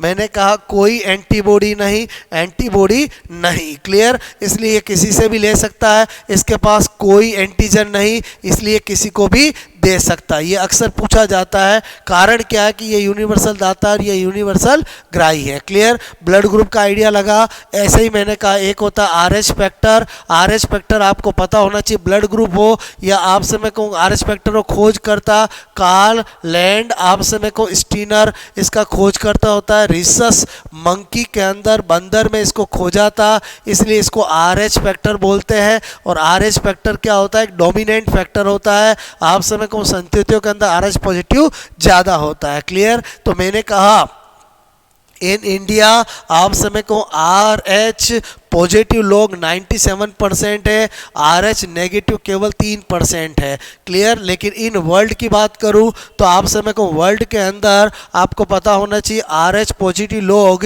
80% है, आर एच नेगेटिव लोग आप समय को 20% है। क्लियर, उसके अलावा आपको मैंने कहा और क्या बात पता होनी चाहिए कि आप समय करो इसकी जो एंटीजन होती है, बोलो एंटीजन ब्लड ग्रुप हो या आर एच फैक्टर हो, आरबीसी की कहाँ होती है, बोलो सतह पर आप समय को उपस्थित होती है। और एंटीबॉडी आप समय को प्राकृतिक रूप से कहीं पर भी नहीं पाई जाती है। एंटीबॉडी आप समय करो मैंने कहा एब्सेंट, बोलो प्राकृतिक रूप से नहीं पाई जाती है। जबकि ब्लड ग्रुप की एंटीजन आरबीसी की सतह पर होती है, ब्लड ग्रुप की एंटीबॉडी ब्लड सीरम में होती है। उसके अलावा आपको एक नाम है, बोलो इरिथ्रो, आप समय को ब्लास्टोसिस, मैंने कहा फिटेलिस। ठीक है, फिटेलिस अक्सर पूछ लेते हैं ये कब बनेगा, तो एक ही कंडीशन है जब आप समय को जो आपकी फीमेल है, आप समय को फीमेल है वो आर एच नेगेटिव है और जिस लड़के से जिस मेल से वो शादी करती है वो आर एच पॉजिटिव है, तो उन केस में क्या होगा, आप समय को बच्चे पहला बच्चा सही जन्मेगा, दूसरा बच्चा में क्या होगा भ्रूणावस्था में मृत्यु हो जाएगी। बिकॉज आप समय को फर्स्ट बच्चे की बर्थ के दौरान इसकी फीमेल के अंदर इसकी एंटीबॉडी चली जाएगी जो नेचुरल बन के और आप समय करो बन के और फिर वो अगले बच्चे को सेट नहीं होने देगी। तो इसको बोलते हैं इरिथ्रोब्लास्टिड फिटेलिस। आई होप आपको मैंने जो आइडिया दिया वो पता चला होगा। क्लियर, उसके बाद अपन बात करते हैं आप समय को बायो टेक्नोलॉजी की। क्लियर, तो बायोटेक्नोलॉजी ऐसा टॉपिक है जिससे जनरली 2-3 क्वेश्चन आते हैं। आपको मोटा मोटा क्या पता होना चाहिए, एक तो रिकॉम्बिनेंट, आपसे मैं करो रिकॉम्बिनेंट, आपसे मैं कहूँ डीएनए। ठीक है, रिकॉम्बिनेंट मैंने कहा डीएनए कैसे बनता है वो पता होना चाहिए, टूल सारे पता होना चाहिए। रिकॉम्बिनेंट डीएनए आपसे मैं कह रहा हूँ दो, एक तो मैंने कहा एक तो वाहक डीएनए, बोलो वाहक डीएनए, बोलो आपसे मैं कहूँ जो वेक्टर आपका प्लाज्मिड हो सकता है, बोलो प्लस एक मैंने कहा विजातीय डीएनए। ठीक है, विजातीय डीएनए, इन दोनों से मिलकर बना होता है क्लियर रिकॉम्बिनेंट डीएनए। तो रिकॉम्बिनेंट डीएनए हमेशा काइमेरिक डीएनए होता है जो 2 डीएनए से मिलकर बना होता है। तो आपको थोड़ा इसका प्रोसीजर टूल्स पता होने चाहिए। क्लियर, उसके अलावा आपसे मैंने कहा कि बोलो एक नाम होता है रेस्ट्रिक्शन, बोलो आपसे मेरे को एंडो मैंने कहा न्यूक्लियस एंजाइम, इसके बारे में थोड़ा आपको पता होना चाहिए कि आपसे मेरे को इसकी खोज के बाद क्या हो गया, बोलो बायोटेक्नोलॉजी के अंदर क्रांति आ गई जेनेटिक इंजीनियरिंग के अंदर। बिकॉज ये आपसे मेरे को डीएनए को स्पेसिफिक, आपसे मेरे को स्पेसिफिक बोलो सीक्वेंस, आपसे मेरे को सीक्वेंस में विशिष्ट क्रम में काटता है। क्लियर, एक बात आपसे मेरे को इसे बोलो आणविक कैंची भी कहते हैं, मोलिकुलर सीजर, आणविक कैंची बोलो आपसे मेरे को भी कहते हैं। एग्जाम्पल की बात करूं तो बहुत सारे होते हैं, जैसे मैंने इको RI लिखा, बोलो मैंने हिंड बोलो थर्ड लिखा, और भी होते हैं। तो आपको ध्यान रखना है इनके नाम के अंदर जो पहला वर्ड होता है वो जिस ऑर्गेनिज्म से इनको निकाला गया है उसके जीनस को शो करता है, और उसके बाद का जो वर्ड होता है वो उसके स्पीसीज को शो करता है, जैसे इस्रेशिया कोलाई। बात समझ में आए, बोलो ओके। उसके अलावा बायोटेक्नोलॉजी में आपको ट्रांसजेनिक, आपसे मैं कहूँ ट्रांसजेनिक मैंने कहा प्लांट, ठीक है, और ट्रांसजेनिक एनिमल, ये जरूर पढ़ के जाने हैं। बोलो ट्रांसजेनिक आपसे मैं कहूँ एनिमल, ये पढ़ के जाने हैं, इनसे क्वेश्चन आता है, जिनको GMO जेनेटिकली मॉडिफाइड ऑर्गेनिज्म कहते हैं। ट्रांसजेनिक प्लांट के अंदर फेमस जो है वो BT कॉटन है, बहुत इंपॉर्टेंट है, बैसिलस thuringiensis, बोलो मैंने कहा गोल्डन राइस है, बोलो क्या है, बोलो गोल्डन, मैंने कहा गोल्डन राइस है। ब्रेसिका नेपस है, बोलो आपसे मैं कहूँ ब्रेसिका, बोलो नेपस है, आपसे मैं कह रहा हूँ इसी तरह से फ्लेवर सेव्ड टोमेटो है, बोलो फ्लेवर आपसे मैं कहूँ सर्ड टोमेटो है। क्लियर, आपसे मैं कह रहा हूँ इसी तरह से मैंने कहा आपको ये कुछ जो मैं बता रहा हूँ उनका आइडिया होना चाहिए। ठीक है, इस तरह से बोलो पोटैटो भी बना है, बोलो आपसे ट्रांसजेनिक बैंगन भी बना है, बोलो आपसे मैं करूँ ये आपको थोड़ा आइडिया होना चाहिए। बोलो गोल्डन राइस जो है वो विटामिन ए का क्या होता है, अच्छा स्रोत होता है। क्लियर, ओके, आपसे मैं कह रहा हूँ इसी तरह से ट्रांसजेनिक एनिमल में बोलो आपसे भेड़ का बना है, बोलो बकरी का बना है, आपसे मैं कहूँ ऊँट का बना है, बोलो आपसे मैं कह रहा हूँ यहाँ पर बोलो मैंने कहा डॉग यानी कुत्ता का बना है, बोलो आपसे मैं कह रहा हूँ इनके बहुत सारों के ट्रांसजेनिक बने, चूहे के बने हैं। कुछ नहीं, आपसे मैं कह रहा हूँ किसी भी ऑर्गेनिज्म के अंदर किसी विशेष जीन वाली को डायरेक्ट या इनडायरेक्ट डाल देते हैं तो वो जेनेटिकली मॉडिफाइड प्लांट बोलो अब ये एनिमल बन जाता है जिसको हम जीएमओ कहते हैं। बात समझ में आए, बोलो ओके। मैंने कहा इसके अलावा थोड़ा सा आइडिया आपको क्लोन का होना चाहिए। बोलो आपसे क्लोन फर्स्ट बोलो स्तनधारियों, आपसे मैं कहूँ स्तनधारियों बोलो का जो क्लोन है वो आपको आइडिया होना चाहिए कौन है, बोलो डोली है। कौन है, बोलो डोली, जो कि किसका क्लोन था, बोलो भेड़ का क्लोन था। किसका, बोलो भेड़ का। आपसे मैं कह रहा हूँ उसके बाद आपसे मैं कहूँ उसके बाद बहुत सारे क्लोन बने अदर, मैंने कहा बोलो शिप का भेड़ क्लोन। उसके बाद जो बने वो कौन है, तो मैंने कहा मोली और पोली, ये भी किसके हैं, बोलो भेड़ के क्लोन हैं। आपसे मैं कहूँ बोलो केट का जो क्लोन है मैंने कहा क्लोन है वो सीसी कीटन है। आपसे मैं कहूँ सीसी कीटन है। मैंने कहा आपको बंदर, आपसे मैं कहूँ का जो क्लोन है मैंने कहा बोलो आपसे मैं कह रहा हूँ बंदर का जो आपसे मैं कहूँ क्लोन है वो आपको एक तो एंडी पता होना चाहिए। क्या है, बोलो एंडी। बोलो आपसे क्या है, बोलो एंडी, अक्सर एग्जाम में पूछ लिया जाता है। ठीक है, मंकी क्लोन है तो थोड़ा आपको ये आइडिया होना चाहिए। बात समझ में आए। उसके अलावा आपको आपसे प्लांट टिश्यू कल्चर जेनेटिक्स में थोड़ा सा प्लांट आपसे मैं कहूँ टिश्यू बोलो कल्चर, आपसे मैं कह रहा हूँ इसको भी देख के जाना है, इसके भी क्वेश्चन आ जाते हैं। प्लांट टिश्यू कल्चर के अंदर आपको पता होना चाहिए एक तो ये क्या होना चाहिए, माइक्रोब्स क्या होना चाहिए, फ्री होना चाहिए, पूरी तरह से स्टेराइज होना चाहिए।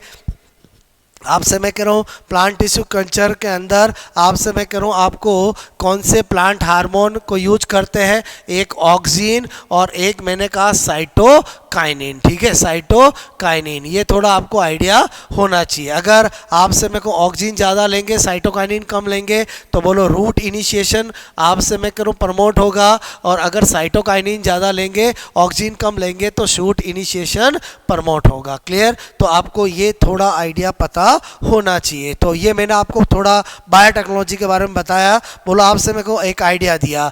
उसके बाद अपन सिस्टम की बात करते हैं तो आपसे मेरे को नर्वस सिस्टम के अंदर बेसिकली आपको बोलो आपसे मेरे को ब्रेन की बोलो स्ट्रक्चर का अच्छे से आपको आइडिया होना चाहिए कि आपसे मेरे को ब्रेन के पार्ट्स कौन कौन से हैं, ब्रेन के अंदर पार्ट्स की कौन से बोलो होलो है, कौन से सॉलिड है, कौन से ब्रेन का पार्ट का कौन सा फंक्शन है। जैसे मैं वर्बली बता देता हूँ कि जो ऑल्फैक्टरी लोब होता है वो आपसे मैं करूँ अग्र मस्तिष्क का भाग होता है जिसका कार्य क्या होता है, सूंघना होता है। आपसे मैं करूँ मैंने कहा जो डायनसिफेलोन होता है वो भी अग्र मस्तिष्क का भाग होता है जिसका हाइपोथैलेमस बोलो डोर्सल सरफेस को कहते हैं, जिस पर बहुत सारे सेंटर होते हैं। आपसे मैं कह रहा हूँ तो यहाँ पर थोड़ा मैं आपको आइडिया दूँ। एक मैंने कहा ऑल्फैक्टरी बोलो लॉब, क्लियर। मैंने कहा आपको सेरिब्रल हेमीस्फीयर, सेरिब्रल मैंने कहा हेमीस्फीयर, ठीक है, प्रमस्तिष्क गोलार्ध। और एक मैंने कहा डायनसिफेलोन, ये किसके भाग है, बोलो अग्र मस्तिष्क के भाग है। बोलो आपसे मेरे को इसका काम क्या है, सूंघने से संबंधित, सूंघने से मैंने कहा संबंधित। और ये शरीर की जितनी भी ऐच्छिक क्रियाएं हैं आपसे मेरे को ऐच्छिक क्रियाओं को क्या करता है, बोलो कंट्रोल, ऐच्छिक क्रियाओं का क्या करता है, बोलो नियंत्रण करता है। उसके अलावा इस पर कुछ केंद्र भी होते हैं जो आपको पता होना चाहिए। यादाश्त आपसे मैं कहूँ का केंद्र मतलब मेमोरी सेंटर, बोलो मेमोरी आपसे मैं कहूँ सेंटर भी यहीं पर होता है। बोलो इंटेलिजेंस आपसे मैं कहूँ इंटेलिजेंस आपसे मैं कहूँ बुद्धिमत्ता का केंद्र भी यही होता है। सोचने का थिंकिंग का केंद्र भी यही होता है, मतलब सोचने का बोलो मैंने कहा बुद्धि आपसे मैं कहूँ मता का, मैंने कहा यादाश्त का, यादाश्त आपसे मैं कह रहा हूँ का, ओके। इसी तरह से मनोरंजन का एंटरटेनमेंट का सेंटर भी यही होता है। बोलो हंसने का, मैंने कहा हंसने का रोने का, आपसे मेरे को क्राइंग का, इन सब का सेंटर कहाँ होता है बोलो, यहीं पर होता है। क्लियर, ये थोड़ा आइडिया होना चाहिए। डायनसेफेलॉन की आपसे मैं करूँ एक होती है डोर्सल सरफेस, मैंने कहा एक होती है वेंट्रल सरफेस। ठीक है, बोलो मैंने आपसे कहा वेंट्रल सरफेस। जो वेंट्रल सरफेस होती है उसी को हाइपोथैलेमस कहते हैं, हाइपोथैलेमस कहते हैं, और आपसे मेरे को डोर्सल सरफेस को एपिथैलेमस कहते हैं। क्लियर, और जो हाइपोथैलेमस होती है उस पर बोलो ताप नियामक केंद्र होता है, बोलो ठंड नियामक केंद्र होता है, भूख का केंद्र होता है, बोलो प्यास का केंद्र होता है, बोलो आपसे प्यार लव का सेंटर होता है, और नफरत का केंद्र होता है, आपसे हेट घृणा का, नफरत का केंद्र होता है, और नींद यानी स्लीपिंग का केंद्र होता है। तो ये थोड़ा आइडिया होना चाहिए। ज़्यादा केंद्र हमेशा बोलो कहाँ पर होते हैं, सेरिब्रल हेमिस्फीयर पे होते हैं। क्लियर, तो आप थोड़ा इनको याद रख लोगे तो आपका काम हो जाएगा। उसके अलावा मैंने कहा जो मिड ब्रेन है, आपसे मेरे को मिड ब्रेन के अंदर ऑप्टिक लोब होते हैं, ऑप्टिक लोब होते हैं, और हमारे ब्रेन में 4 होते हैं, और आपसे में को सॉलिड होते हैं जिनको कोरपोरा बोलो मैंने कहा क्या कहते हैं बोलो क्वाड्री, बोलो क्वाड्री जेमिना, आपसे कोरपोरा क्वाड्री जेमिना कहते हैं। क्लियर, जबकि जो फ्रॉग होता है बोलो क्या बोला मैंने, कोरपोरा, मैंने कहा क्वाड्री, बोलो क्वाड का मतलब बोलो 4 होता है, जेमिना। क्लियर, इसी तरह से जो फ्रॉग होता है, फ्रॉग के अंदर 2 होते हैं, होलो होते हैं, और मैंने कहा उनको क्या कहते हैं बोलो कोरपोरा बाई जेमिना। क्या कहते हैं बोलो, बाई जेमिना। थोड़ा आइडिया होना चाहिए। उसके अलावा मैंने कहा इसी के अंदर कूरा सेरेब्राई भी होती है, बोलो सेरेब्राई ये न्यूरल प्लेट होती है। हिंड ब्रेन की बात करें, पश्च मस्तिष्क की बात करें, तो हिंड ब्रेन के अंदर एक मैंने कहा सेरिबेलम अनुमस्तिष्क, क्या होता है सेरी बोलो बेलम, आपसे मैं कहूँ सेरिबेलम, ठीक है, अनुमस्तिष्क। ठीक है, अनुमस्तिष्क होता है जिसको क्या बोलते हैं, सेरिबेलम। ये शरीर का क्या होता है, संतुलन, बोलो बोलो बॉडी बैलेंसिंग, आप समय को बैलेंसिंग का काम करता है। जो ज़्यादा अल्कोहल का इंटेक करते हैं वो यही ब्रेन का पार्ट प्रभावित होता है। इसके अलावा इसमें पॉन्स वेरो, आप समय को लाई, पॉन्स वेरो लाई पे पता होना चाहिए, न्यूमो टैक्सिक आपसे मैं कहूँ केंद्र। ठीक है, कभी भी पूछ ले म्यूनोटैक्सिक केंद्र कहाँ होता है, तो आपसे मैं कहूँ न्यूमो बोलो टैक्सिक सेंटर जो होता है वो ब्रेन के इसी पॉन्स वेरोलाई में होता है। तीसरा मैंने कहा मेडुला ऑब्लंगेटा। ठीक है, मेडुला ऑब्लंगेटा, मेडुला ऑब्लंगेटा आपका शरीर बोलो ब्रेन का लास्ट पार्ट होता है, और मैंने कहा आपको ये जितनी भी इनवॉलेंट्री एक्शन है, अनैच्छिक क्रियाओं का क्या करता है, कंट्रोल करता है। ठीक है, जैसे आपका श्वसन है, बोलो ब्लड प्रेशर है, ब्रीदिंग है, समातन है, सर्कुलेशन है, सबका कंट्रोल करता है। तो नर्वस सिस्टम के अंदर थोड़ा सा आपको ये आइडिया होना चाहिए। उसके अलावा आपको PNS पेरिफेरल नर्वस सिस्टम के अंदर बोलो एक तो पता होना चाहिए क्रेनियल नर्व, क्रेनियल नर्व कितनी होती है, 12 जोड़ी, और आप समय को एक होती है स्पाइनल नर्व, स्पाइनल नर्व जो होती है वो कितनी होती है बोलो 31 जोड़ी। थोड़ा सा आइडिया होना चाहिए, बात समझ में आए। और इसके अंदर एक सूत्र आपको फॉर्मूला पता होना चाहिए कि बोलो सर्वाइकल आप समय को 8 होती है, थोरेसिक 12 होती है, लंबर 5 होती है, सैक्रल 5 होती है, कोक्सियल 1 होती है। तो मेरे कहने का मतलब काउंट करोगे तो कितना हो जाएगा, 31 पेयर। क्लियर, और सारी की सारी कैसी होती है बोलो, प्रकृति कैसी होती है इनकी, मिश्रित, आप समय को क्या होती है, मिश्रित होती है। क्लियर, ओके, तो आपसे मैं कह रहा हूँ थोड़ा आइडिया होना चाहिए। और आपसे मैं कहूँ फ्रॉग के अंदर बोलो कितनी होती है, 10 पेयर, 10 जोड़ी होती है। Clear, okay. उसके बाद आपसे मैं कह रहा हूँ बोलो आपको नर्व की स्ट्रक्चर की थोड़ा आइडिया होना चाहिए कि नर्व के स्ट्रक्चर में एक साइटोन, एक्सोन, आपसे मैं कह रहा हूँ साइटोन पे डेंड्रोन डेंड्राइट लगे होते हैं,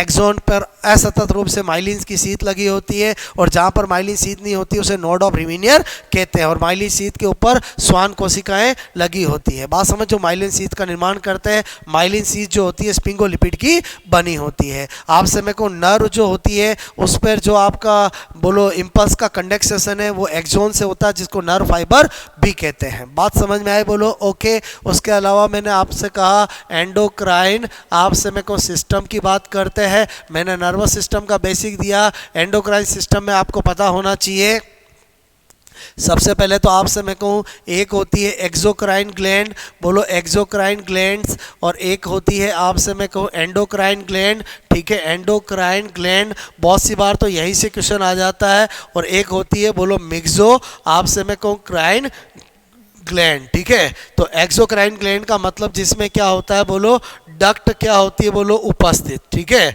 बोलो डक्ट आपसे में को उपस्थित, और हार्मोन क्या होता है बोलो एब्सेंट, ठीक है। और इसका एग्जाम्पल की बात करें लीवर, बोलो इसी का एग्जाम्पल है। स्लेवरी ग्लैंड आपसे में को इसी का एग्जाम्पल है। ओके, मैंने कहा बोलो आपसे लेक्रिमल ग्लैंड, अश्रुग्रंथियाँ इसी का एग्जाम्पल है। स्वीट ग्लैंड इसी का एग्जाम्पल है। लीवर सबसे बड़ी क्या है बोलो, मैंने कहा सबसे बड़ी ग्रंथि होता है, सबसे बड़ी आपसे में को ग्रंथि, क्लियर। उसके बाद जो एंडोक्राइन होता है उसमें डक्ट तो क्या होती है बोलो एब्सेंट, बट हार्मोन क्या होते हैं उपस्थित होते हैं। और इसका एग्जाम्पल की बात करें तो मैंने कहा आपको पीनियल ग्लैंड इसका एग्जाम्पल होता है, बोलो पिट्यूटरी ग्लैंड, पीयूष ग्रंथि इसका एग्जाम्पल होता है, बोलो थायराइड ग्लैंड, मैंने कहा बोलो थायराइड ग्लैंड, बोलो थायराइड ग्लैंड इसका एग्जाम्पल होता है।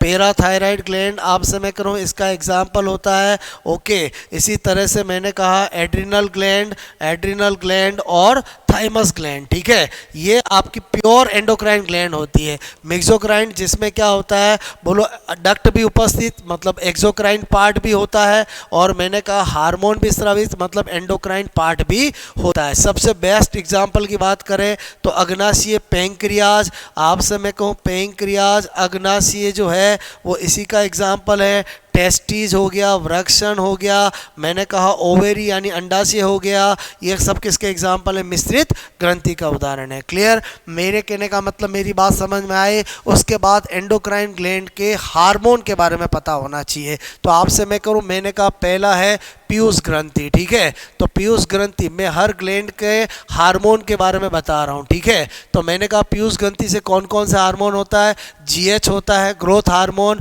मैंने कहा आपको टीएसएच थायराइड स्टिमुलेटिंग हार्मोन होता है, एफएसएच फॉलिकुलर स्टिमुलेटिंग हार्मोन होता है, एलएच बोलो ल्यूटिनाइजिंग हार्मोन होता है, बोलो आपसे मैं करूँ, मैंने कहा एसीटीएच एडिनोकोर्टिकोट्रोपिक हार्मोन होता है, और मैंने कहा प्रोलैक्टिन, ठीक है, प्रोलैक्टिन आपसे मैं कहूँ इसका हार्मोन होता है, और एमएसएच, ठीक है। ये जितने भी हार्मोन होते हैं वो इसके बोलो अग्रपिंड, आपसे मैं करूँ अग्रपिंड मतलब एंटीरियर लोब, या जिसको हम एडिनो हाइपोफाइसिस, एडिनो हाइपो बोलो आपसे मैं कहूँ फाइसिस कहते हैं, उससे संबंधित होते हैं। उसके अलावा मैंने कहा पीयूष ग्रंथि से बोलो, मैंने कहा एक एडीएच या जिसको हम वेजो मैंने कहा प्रेसिन कहते हैं बोलो, और एक मैंने कहा ऑक्सीटोसिन, ठीक है।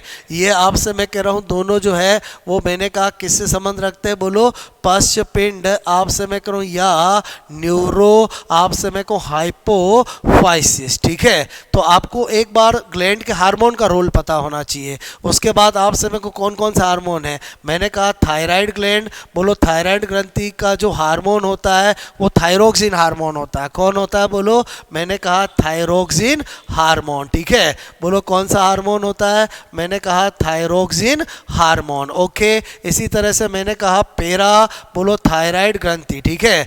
पैराथायराइड ग्रंथि की बात करें तो उसका जो हार्मोन होता है वो पीटीएच पैराथार्मोन, बोलो कौन होता है बोलो पैराथार्मोन, क्लियर, जिसको हम कोलिप हार्मोन भी कहते हैं वो होता है, बोलो कोलिप हार्मोन, क्लियर। उसके अलावा मैंने कहा आपको थाइमस ग्रंथि, बोलो आपसे मैं कहूँ थाइमस बोलो ग्रंथि, थाइमस ग्रंथि का जो हार्मोन होता है वो थाइमोसिन होता है। कौन होता है बोलो थाइमोसिन, क्लियर, आपको मेरी बात समझ में आई। उसके अलावा मैंने आपसे कहा कि पीनियल ग्रंथि, बोलो आपसे मैं कहूँ पीनियल ग्रंथि उसका मिलेटोनिन हार्मोन होता है। कौन सा हार्मोन होता है बोलो मिलेटोनिन हार्मोन, क्लियर। और ये दोनों ग्रंथि ऐसी है जो केवल बाल्यावस्था तक सक्रिय रहती है, बाल्यावस्था आपसे मैं कहूँ तक बोलो सक्रिय, क्लियर, उसके बाद इनएक्टिव हो जाती है। और मैंने कहा एड्रिनल ग्रंथि, एड्रिनल ग्रंथि किडनी के ऊपर होती है, सुप्रारीनल ग्लैंड भी कहते हैं। और आपसे मैं कहूँ इसके दो भाग होते हैं, एक होता है बोलो कॉर्टेक्स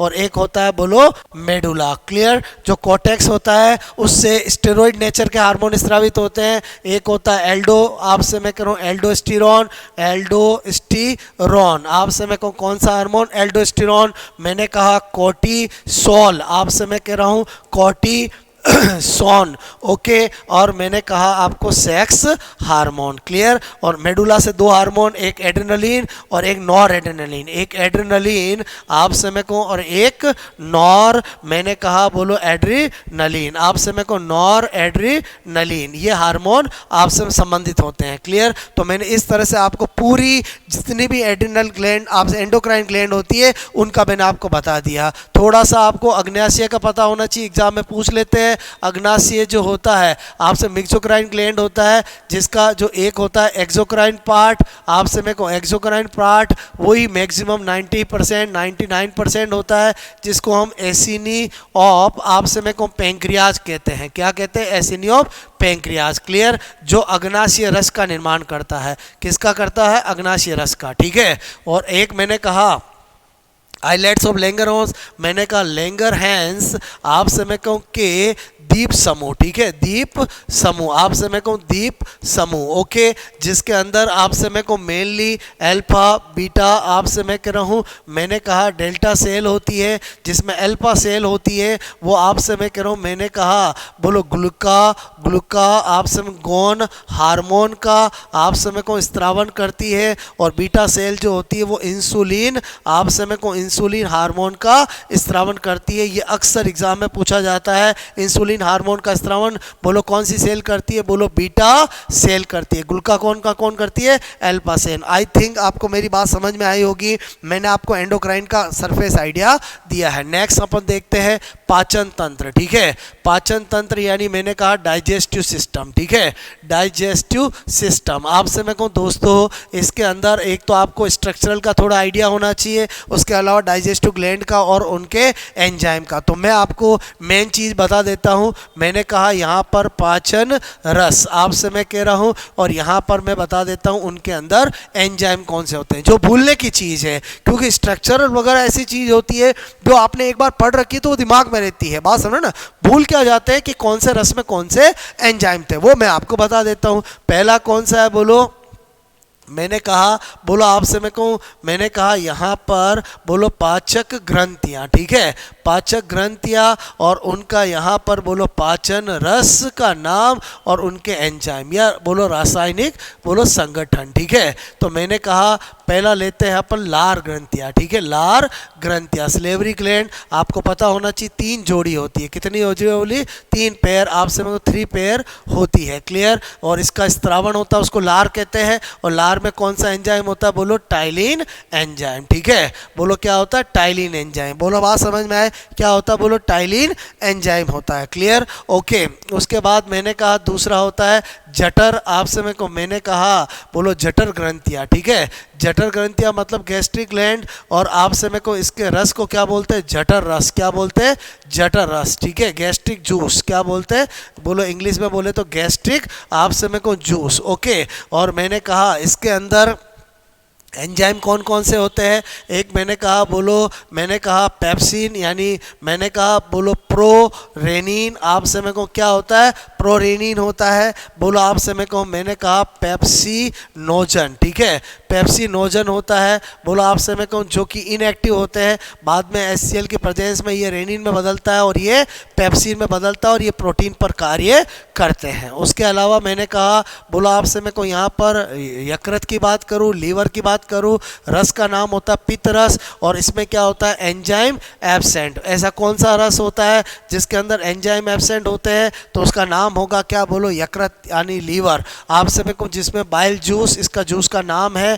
क्लियर? और जिसमें बाइल सॉल्ट और बाइल पिगमेंट ही उपस्थित होते हैं, जिसका कार्य बोलो इमल्सिफिकेशन ऑफ फैट, वसा को छोटे छोटे टुकड़ों में तोड़ना होता है। क्लियर? उसके बाद मैं बात करूँ अग्नाशय की, तो अग्नाशय जो रस निकलता है उसका नाम अग्नाशय बोलो रस होता है, जिसके अंदर जो एंजाइम होते हैं वो मैंने कहा बोलो आपसे मैं करूँ यहाँ पर ट्रिप्सिनोजन आपसे मैं कहूँ, मैंने कहा काइमो, मैंने कहा ट्रिप्सी बोलो ट्रिप्सिनोजन आपसे मैं करूँ एमाइलेज, एमाइलेज, आपसे मेरे को लाइपेज, ये एंजाइम बोलो होते हैं। उसके बाद आपसे मेरे को आंतरीय बोलो, मैंने कहा आंतरीय ग्रंथियाँ जिसका रस जो होता है बोलो उसको आंतरीय रस कहते हैं। आंतरीय रस, और आंतरीय रस का मतलब हुआ इंटेस्टाइनल जूस, ठीक है, इंटेस्टाइनल जूस। और आपको पता होना चाहिए यही जूस ऐसा होता है जिसका एक नाम सकस एंट्रिकस भी होता है। सकस बोलो एंटेरिकस, अक्सर एग्जाम में पूछ लिया जाता है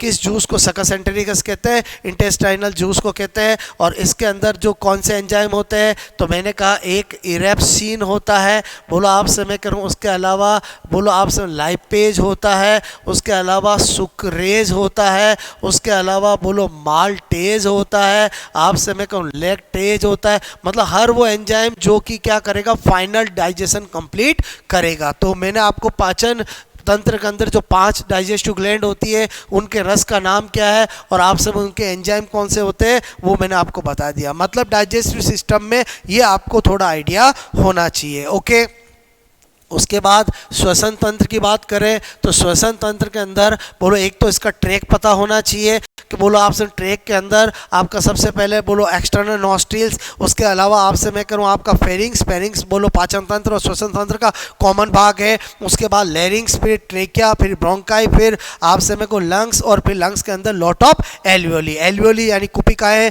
बोलो हमारे बोलो श्वसन तंत्र या लंग्स की संरचनात्मक क्रियात्मक इकाई होती है। बात समझ में। उसके बाद मैंने कहा श्वसन तंत्र के अंदर आपको संवाद तंत्र, आपसे मैं कह रहा हूँ कि बोलो क्रिया विधि आपको थोड़ा आइडिया होना चाहिए। आपको आइडिया होना चाहिए कि इसमें 2 प्रक्रिया होती है, एक आपसे मैं को इंस्पायरेशन बोलो, आपसे मैं को एक क्या होती है बोलो एक्सपायरेशन, ठीक है।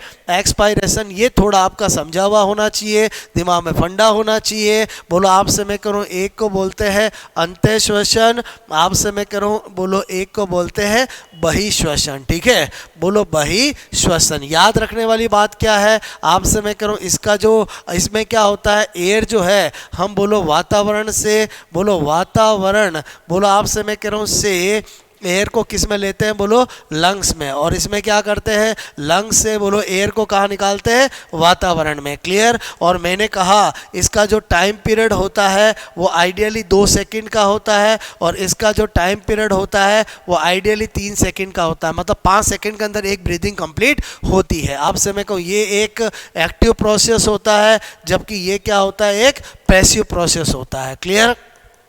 आपसे मैं कह रहा हूँ पैसिव प्रोसेस होता है। क्लियर। और मैंने कहा इसके अंदर बोलो आपसे मैं कह रहा हूँ डायाफ्राम, ठीक है, डायाफ्राम बोलो कि अरिय पेशियाम बोलो आपसे मैं रेडियल आपसे रेडियल पेशी, और आपसे मैं कह रहा हूँ तथा बोलो ICM इंटरकोस्टल मसल बोलो आपसे मैं कह रहा हूँ में संकुचन, आपसे मैं कहूँ संकुचन होने आपसे मैं कहूँ से होता है, जबकि ये बोलो इन्हीं के क्या होता है बोलो शिथिलन होने से, रिलैक्सेशन बोलो मैंने कहा शिथिलन मैंने कहा होने बोलो से होता है। क्लियर। वो होता है बोलो कॉन्ट्रैक्शन से, ये किससे होता है रिलैक्सेशन से। आई होप मेरी बात समझ में आई होगी। क्लियर। उसके अलावा मैं क्या बता रहा हूँ आपको, मेरे कहने का मतलब है इसके अंदर जब इसमें कॉन्ट्रैक्शन होता है तो अंदर क्या होता है बोलो वॉल्यूम इंक्रीज होता है, प्रेशर डिक्रीज होता है, और आपसे मेरे को एयर हमेशा हाई प्रेशर से लो प्रेशर आपसे मेरे को जाती है, इसका मतलब अंदर चली जाती है। और जब रिलैक्सेशन होने से क्या होता है वॉल्यूम बोलो क्या होता है घटता है, बोलो प्रेशर बढ़ता है, इसलिए एयर बोलो वापस बाहर निकलती है। क्लियर। आई होप मेरी बात समझ में आई होगी। ओके। आपसे मैं कह रहा हूँ आपको मैंने बोलो मैं आपको ह्यूमन के सिस्टम बता रहा हूँ, मैंने नर्वस सिस्टम बता दिया, एंडोक्राइन सिस्टम बता दिया, डाइजेस्टिव सिस्टम बता दिया, रेस्पिरेटरी सिस्टम बता दिया। अब अगर मैं बात करूँ एक्सक्रीटरी सिस्टम की, ठीक है, तो एक्सक्रीटरी सिस्टम की बात करूँ तो आपको पता होना चाहिए हमारा एक्सक्रीटरी ऑर्गन कौन होता है, किडनी होता है। किडनी आपसे मैं कहूँ जिसमें बोलो पेरिफेरल पार्ट कॉर्टेक्स कहलाता है, अंदर वाला भाग मेडुला कहलाता है, और आपसे मैं किडनी की संरचनात्मक क्रियात्मक इकाई नेफ्रॉन होती है। नेफ्रॉन के अंदर आपसे मैं करूँ एक सबसे पहले हेनले लूप होता है, फिर नेक होती है, फिर पीसीटी होती है। बोलो आपसे मैं कह रहा हूँ, मैंने कहा सबसे पहले बोमेन कैप्सूल होता है, फिर नेक होता है, फिर पीसीटी होती है, फिर आपका हेनले लूप होता है, फिर डीसीटी होती है, फिर कलेक्टिंग डक्ट होती है। कलेक्टिंग डक्ट सारे नेफ्रॉन का कॉमन डक्ट होती है। और आपसे मैं कह रहा हूँ जो आपका हेनले का जो लूप होता है वो मेन आपसे मैं कहूँ एडवांस पार्ट होता है, बिकॉज उसी से आपसे क्या होता है, एक्सचेंज मेनली होता है। उसके अलावा मैंने कहा आपको इसमें मेन चीज़ जो एग्जाम में बार बार पूछी जाती है कि बोलो जो किडनी होता है उसका काम क्या है। बोलो मैंने कहा ब्लड का, बोलो ब्लड का क्या करना, बोलो प्यूरी आपसे मेरे को फिकेशन, ठीक है, बोलो करके आपसे मेरे को मूत्र का निर्माण, ठीक है, मूत्र का निर्माण। बात समझ में आए? बोलो ओके, ये काम होता है। और इसके अंदर आपसे यूरिन के निर्माण में कितनी स्टेप होती है? 3 स्टेप होती है। पहली होती है अल्ट्रा फिल्ट्रेशन, ठीक है, बोलो परानिष्यंदन, बोलो परानिष्यंदन, बोलो परानिष्यंदन, ठीक है। तो मेरे कहने का मतलब है ये बोमेन कैप्सूल में होती है, क्योंकि यहाँ पर आपसे मेरे को आता ज़्यादा है, जाता कम है, तो यहाँ पर बोलो ब्लड कैपिलरीज का जाल बनता है जिसको ग्लोमेरुलस कहते हैं। ये बोमेन कैप्सूल है, दोनों को मेल्पिगियन बॉडी कहते हैं। यहाँ पर फिल्ट्रेट होता है जिसको जीएफ ग्लोमेरुलर फिल्ट्रेट कहते हैं। यही पहली स्टेप होती है। बस आपको ध्यान रखना कि ये जो जीएफ होता है ग्लोमेरुलर फिल्ट्रेट, इसमें कभी भी बोलो ब्लड आपसे मेरे को ब्लड प्रोटीन नहीं होते हैं। क्या नहीं होते? बोलो ब्लड प्रोटीन आपसे मेरे को कभी नहीं आते हैं, और ब्लड सेल्स आपसे मेरे को कभी भी नहीं होती है। क्लियर? ये 2 कंपोनेंट कभी भी जनरली नॉर्मल कंडीशन में नहीं होते हैं। क्लियर? उसके बाद मैंने कहा दूसरी स्टेप होती है सेलेक्टिवली रीअब्जॉर्प्शन। क्या होती है? बोलो सेलेक्टिवली रीअब्जॉर्प्शन। क्लियर? जिसको हम चयनात्मक पुनः अवशोषण कहते हैं। क्या कहते हैं? बोलो चयनात्मक, मैंने कहा पुनः अवशोषण। और आपसे मेरे को सेकेंड स्टेप होती है जिसके अंदर वापस आपसे मैंने कहा ये पीसीटी, हेनले लूप और आपसे मेरे को डीसीटी द्वारा काम की चीज़ें वापस ब्लड में जाती है। बोलो बात समझ में आए? ओके।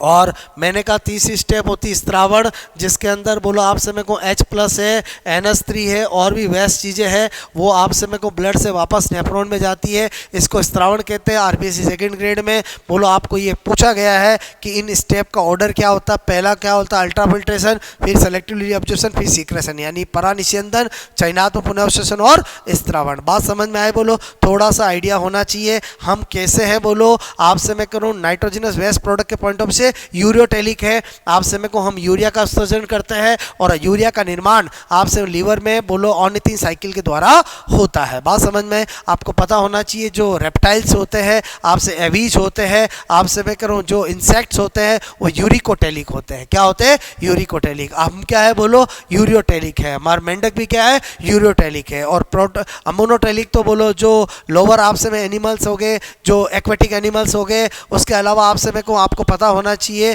कि जो फ्रॉग का जो टेडपोल लार्वा है वो भी अमीनोटेलिक है, और आपका जो बोनी फिश है वो भी अमीनोटेलिक है, जबकि कार्टिलेजिनस फिश जो है वो यूरियोटेलिक है। ओके, आपसे मैं करूँ। उसके बाद मैंने कहा आपको किसके बारे में बता दूं थोड़ा, मैंने कहा सर्कुलेटरी सिस्टम, ठीक है। तो सर्कुलेटरी सिस्टम के अंदर दोस्तों ज़्यादातर स्ट्रक्चर आपको स्ट्रक्चर ऑफ आपसे मेरे को हार्ट की पूछी जाती है। आपको थोड़ा सा ये आइडिया होना चाहिए, हार्ट के अंदर 4 में बोलो चैम्बर होते हैं। ओके, जिसके अंदर ये राइट ऑरिकल, ये लेफ्ट ऑरिकल, ये राइट वेंट्रिकल और ये लेफ्ट वेंट्रिकल होता है। आपसे मैं करूं बोलो ऊपर वाले भागों से एसवीसी से ब्लड आता है, नीचे वाले से आईवीसी से ब्लड आता है। बोलो ये जो ब्लड आपसे में सारा जो आता है वो डी ऑक्सीजनेटेड होता है। क्या होता है? बोलो डी ऑक्सीजनेटेड ब्लड होता है, अनऑक्सीकृत होता है। यहाँ पर आपसे मैंने कहा ये एसएन नोड होता है। बोलो एसएन नोड यानी साइनो ऑरिकुलर नोड, जिसको पेस मेकर भी कहते हैं। यहाँ पर मैंने कहा एवी नोड भी होता है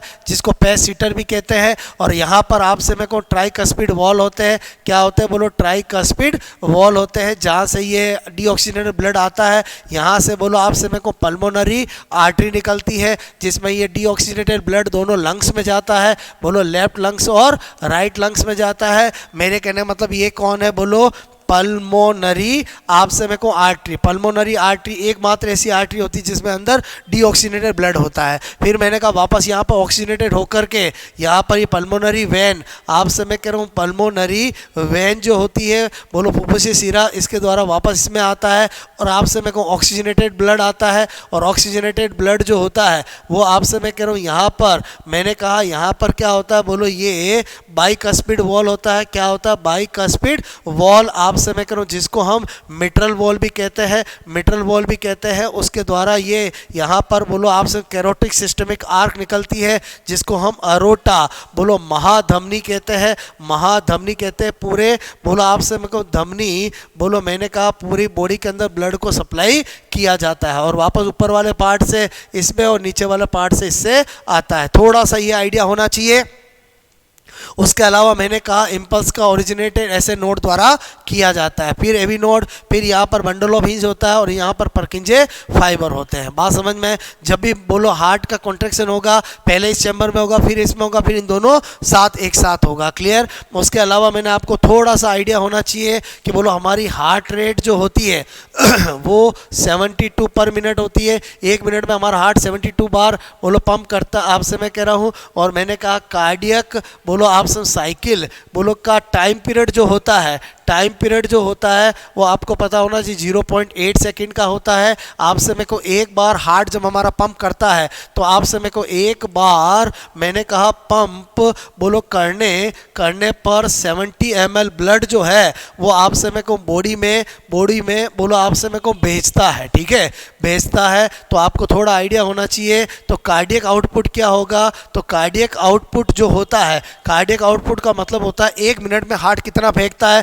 तो एक बार में 70 ml फेंकता है। तो मैंने कहा आपको 1 मिनट में 72 बार अगर पंप करेगा तो 72 बार आपसे मेरे को भेजेगा। तो इसको कैलकुलेट करते तो ऑलमोस्ट आपसे मैं कह रहा हूँ, मैंने कहा बोलो ऑलमोस्ट 5 लीटर आता है, यानी हमारे बॉडी के अंदर लगभग 5 लीटर ब्लड होता है। आपको मेरी बात समझ में आए? मतलब सर्कुलेटरी सिस्टम के अंदर थोड़ा हार्ट की स्ट्रक्चर का अच्छे से आइडिया होना चाहिए और हार्ट की स्ट्रक्चर के साथ साथ थोड़ा ब्लड का सर्कुलेशन कैसे आता और कैसे जाता है ये आइडिया होना चाहिए। बिकॉज डबल बोलो ब्लड सर्कुलेशन सिस्टम होता है, 2 बार आता है 2 बार जाता है। वॉल कहाँ पर होते हैं ये आपको थोड़ा आइडिया होना चाहिए। मैंने क्या बताया, समझ में आई मेरी बात? ओके। उसके अलावा मैंने कहा कि आपको थोड़ा सा आइडिया होना चाहिए कि 2 वॉल और होते हैं, एक थिबेशियस वॉल होता है, एक यूस्टेकियन वॉल होता है। जो हमारी आईवीसी है बोलो इन आपसे मेरे को जो एसवीसी आईवीसी है, एसवीसी में कोई वॉल नहीं होता है। जो आपका आईवीसी है बोलो आपसे मैं कह रहा हूँ बोलो उसकी ओपनिंग पर मैंने कहा यूस्टेकियन वॉल होता है। और हार्ट की वॉल से जो कोरोनरी साइनस लेके आती है वहाँ पर बोलो आपका थिबेशियस वॉल होता है। क्लियर? हार्ट साउंड का आइडिया होना चाहिए। फर्स्ट हार्ट साउंड लब होती है और सेकंड हार्ट साउंड डब होती है। फर्स्ट हार्ट साउंड जो लब होती है वो आपसे मैं कह रहा हूँ ट्राइकस्पिड और बाइकस्पिड के क्लोज होने से बोलो आती है। और जो आपकी जो डब होती है वो आपसे मैं कहूँ पल्मोनरी आर्टरी और अरोटा जो है उसकी ओपनिंग पर सेमी ल्यूनियर अर्धचंद्राकार कपाट होते हैं, उनके बंद होने से आती है। इतना अगर आइडिया है आपका काम हो जाएगा, क्योंकि इसके अंदर मैं आपको ब्लड ग्रुप आर स्पेक्ट्रा अभी पहले बता चुका हूँ। तो आपसे मैं कहूँ हमने सारे सिस्टम देखे बोलो। आपसे मैं कहूँ अब थोड़ा सा मैं आपको किसका आइडिया दे दूं, रिप्रोडक्टिव आपसे मैं कहूँ सिस्टम का। ठीक है, तो रिप्रोडक्टिव सिस्टम के अंदर आपसे मैंने कहा एक होता है मेल और एक होता है फीमेल। आपको थोड़ा सा ये आइडिया होना चाहिए। आपसे मेरे को मेल के अंदर बोलो मैंने कहा ये दिमाग में आइडिया रखो, एक जोड़ी टेस्टिज होता है जो बोलो आपसे मेरे को किसके अंदर होता है बोलो स्क्रोटम में होता है, बोलो निकलने वाली वासा डिफरेंशिया। और आपसे मेरे को यहाँ पर सेमिनल वेसाइकल बोलो मैंने कहा सेमिनल वेसाइकल। ओके, और ये यूरिनरी ब्लैडर और ये यूरिथ्रा। क्लियर? ये थोड़ा आइडिया होना चाहिए। और आपसे मैं करूँ यहाँ पर मैंने कहा ये कौन है बोलो स्क्रोटम और ये कौन है बोलो टेस्टिज।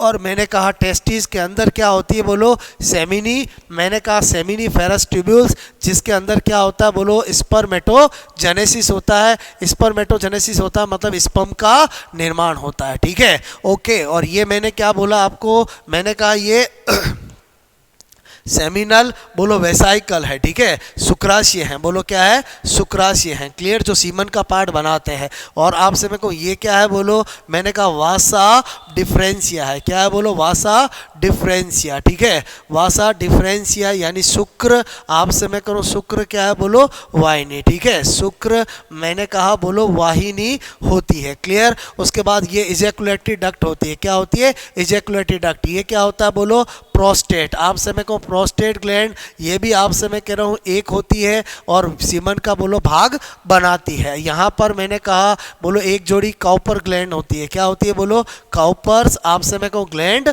होती है। ये थोड़ा मेल का आइडिया होना चाहिए और फीमेल के अंदर आपको आइडिया होना चाहिए कि फीमेल में बोलो एक जोड़ी क्या होती है, ओवेरी होती है जिसमें बहुत सारी उगोनिया होती है, और यहाँ पर आपसे मैं कहूँ ये बोलो फैलोपियन ट्यूब होती है, और आपसे मैं कहूँ यहाँ पर आपका ये यूट्रस होता है, ठीक है। बोलो आपसे मैं कहूँ क्या होता है, बोलो यूट्रस होता है। ओके, मैंने कहा यहाँ पर ये वेजाइना और ये वल्वा, क्लियर। तो ये तो कौन है बोलो, ओवेरी, एक जोड़ी ओवेरी होती है। ये कौन है बोलो, फैलोपियन ट्यूब होती है, और फैलोपियन जो ट्यूब होती है वो आपके फर्टिलाइजेशन का स्थल होती है, जिसमें भी मोल मेन एक एम्पुला पार्ट होता है, बोलो आपसे में ये फर्टिलाइजेशन का स्थल होता है। ये बोलो आपका यूट्रस है और ये इसका मेन फंडस पार्ट है। अंदर वाली जो सबसे अंदर वाली लेयर होती है उसको एंडोमेट्रियम बोलते हैं, क्या बोलते हैं, एंडोमेट्रियम। ये बोलो आपका सर्विक्स है। सर्विक्स क्या होता है बोलो, नेक ऑफ आपसे में को यूट्रस होता है, क्लियर। और ये आपका वेजाइना है, और आपसे में को ये ओपनिंग जो होती है उसको वल्वा यानी भग कहते हैं, क्लियर।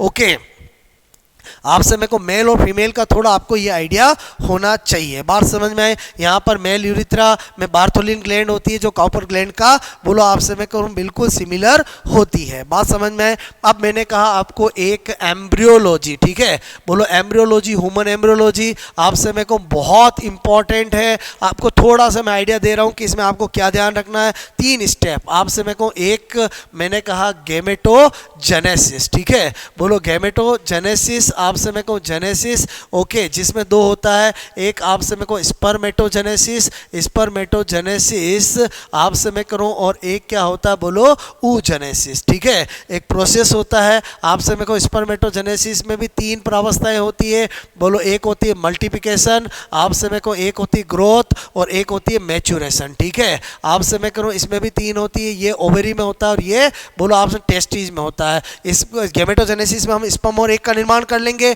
उसके बाद आपसे क्या होता है बोलो फर्टिलाइजेशन, और फर्टिलाइजेशन आपको पता होना चाहिए कि फर्टिलाइजेशन कहाँ पर होता है। आपसे मेरे को निषेचन बोलो फैलोपियन, मैंने कहा फैलोपियन बोलो ट्यूब, आपसे के एम्पुला, मैंने कहा एम्पुला पार्ट आपसे मेरे को में होता है, क्लियर। और जब निषेचन हो जाएगा तो फिर क्या होगा, क्लीवेज, और क्लीवेज क्या होता है बोलो, ये भी फैलोपियन ट्यूब में ही होता है। इसकी बोलो साइट क्या होती है बोलो, अच्छा, फर्टिलाइजेशन का प्रोडक्ट क्या होगा बोलो जाइगोट, और साइट क्या होगी बोलो, मैंने कहा फैलोपियन, फैलोपियन ट्यूब, क्लियर। और आपका क्लीवेज होता क्या है, मैंने कहा जाइगोट में शुरुआती आपसे में शुरुआती विभाजन जो होते हैं उनको क्लीवेज कहते हैं। इनमें जो सेल बनती है उसको क्या बोलते हैं, ब्लास्टोमियर, क्या कहते हैं, ब्लास्टोमियर। तो थोड़ा सा ये आइडिया रखो कि आपसे मैं कह रहा हूँ यहाँ पर मैंने कहा ये आपका एक जाइगोट है, ठीक है, क्या है बोलो जाइगोट। तो मैंने कहा ये फर्स्ट बोलो क्लीवेज हुआ, क्लियर। तो आपसे मैं कहूँ कितनी सेल बन गई बोलो, 2 सेल स्टेज बनी, क्या बनी बोलो, 2 सेल स्टेज, क्लियर। फिर क्या हुआ बोलो सेकंड क्लीवेज, आपसे मैं कहूँ विभाजन हुआ, क्लियर। तो बोलो मैंने कहा कितनी बन गई बोलो 4 सेल स्टेज, 2 आगे 2 पीछे। फिर मैंने कहा यहाँ पर क्या हुआ बोलो थर्ड क्लीवेज हुआ, क्लियर। थर्ड क्लीवेज हुआ तो कितनी बन गई बोलो, मैंने कहा 8 सेल स्टेज बन गई, ठीक है। फिर मैंने कहा 4th क्लीवेज हुआ, ठीक है। 4th क्लीवेज हुआ तो कितनी बन गई बोलो, आपसे मैं कहूँ 16 सेल स्टेज बन गई। तो आपको पता होना चाहिए कि ये जो 8 से 16 स्टेज होती है इसी को बोलते हैं मोरूला अवस्था, क्या बोलते हैं, मोरूला, क्या बोलते हैं, मोरूला अवस्था। ये भ्रूणीय परिवर्तन एम्ब्रियोनिक डेवलपमेंट की सबसे पहली अवस्था होती है, ठीक है, मोरूला स्टेज, ओके।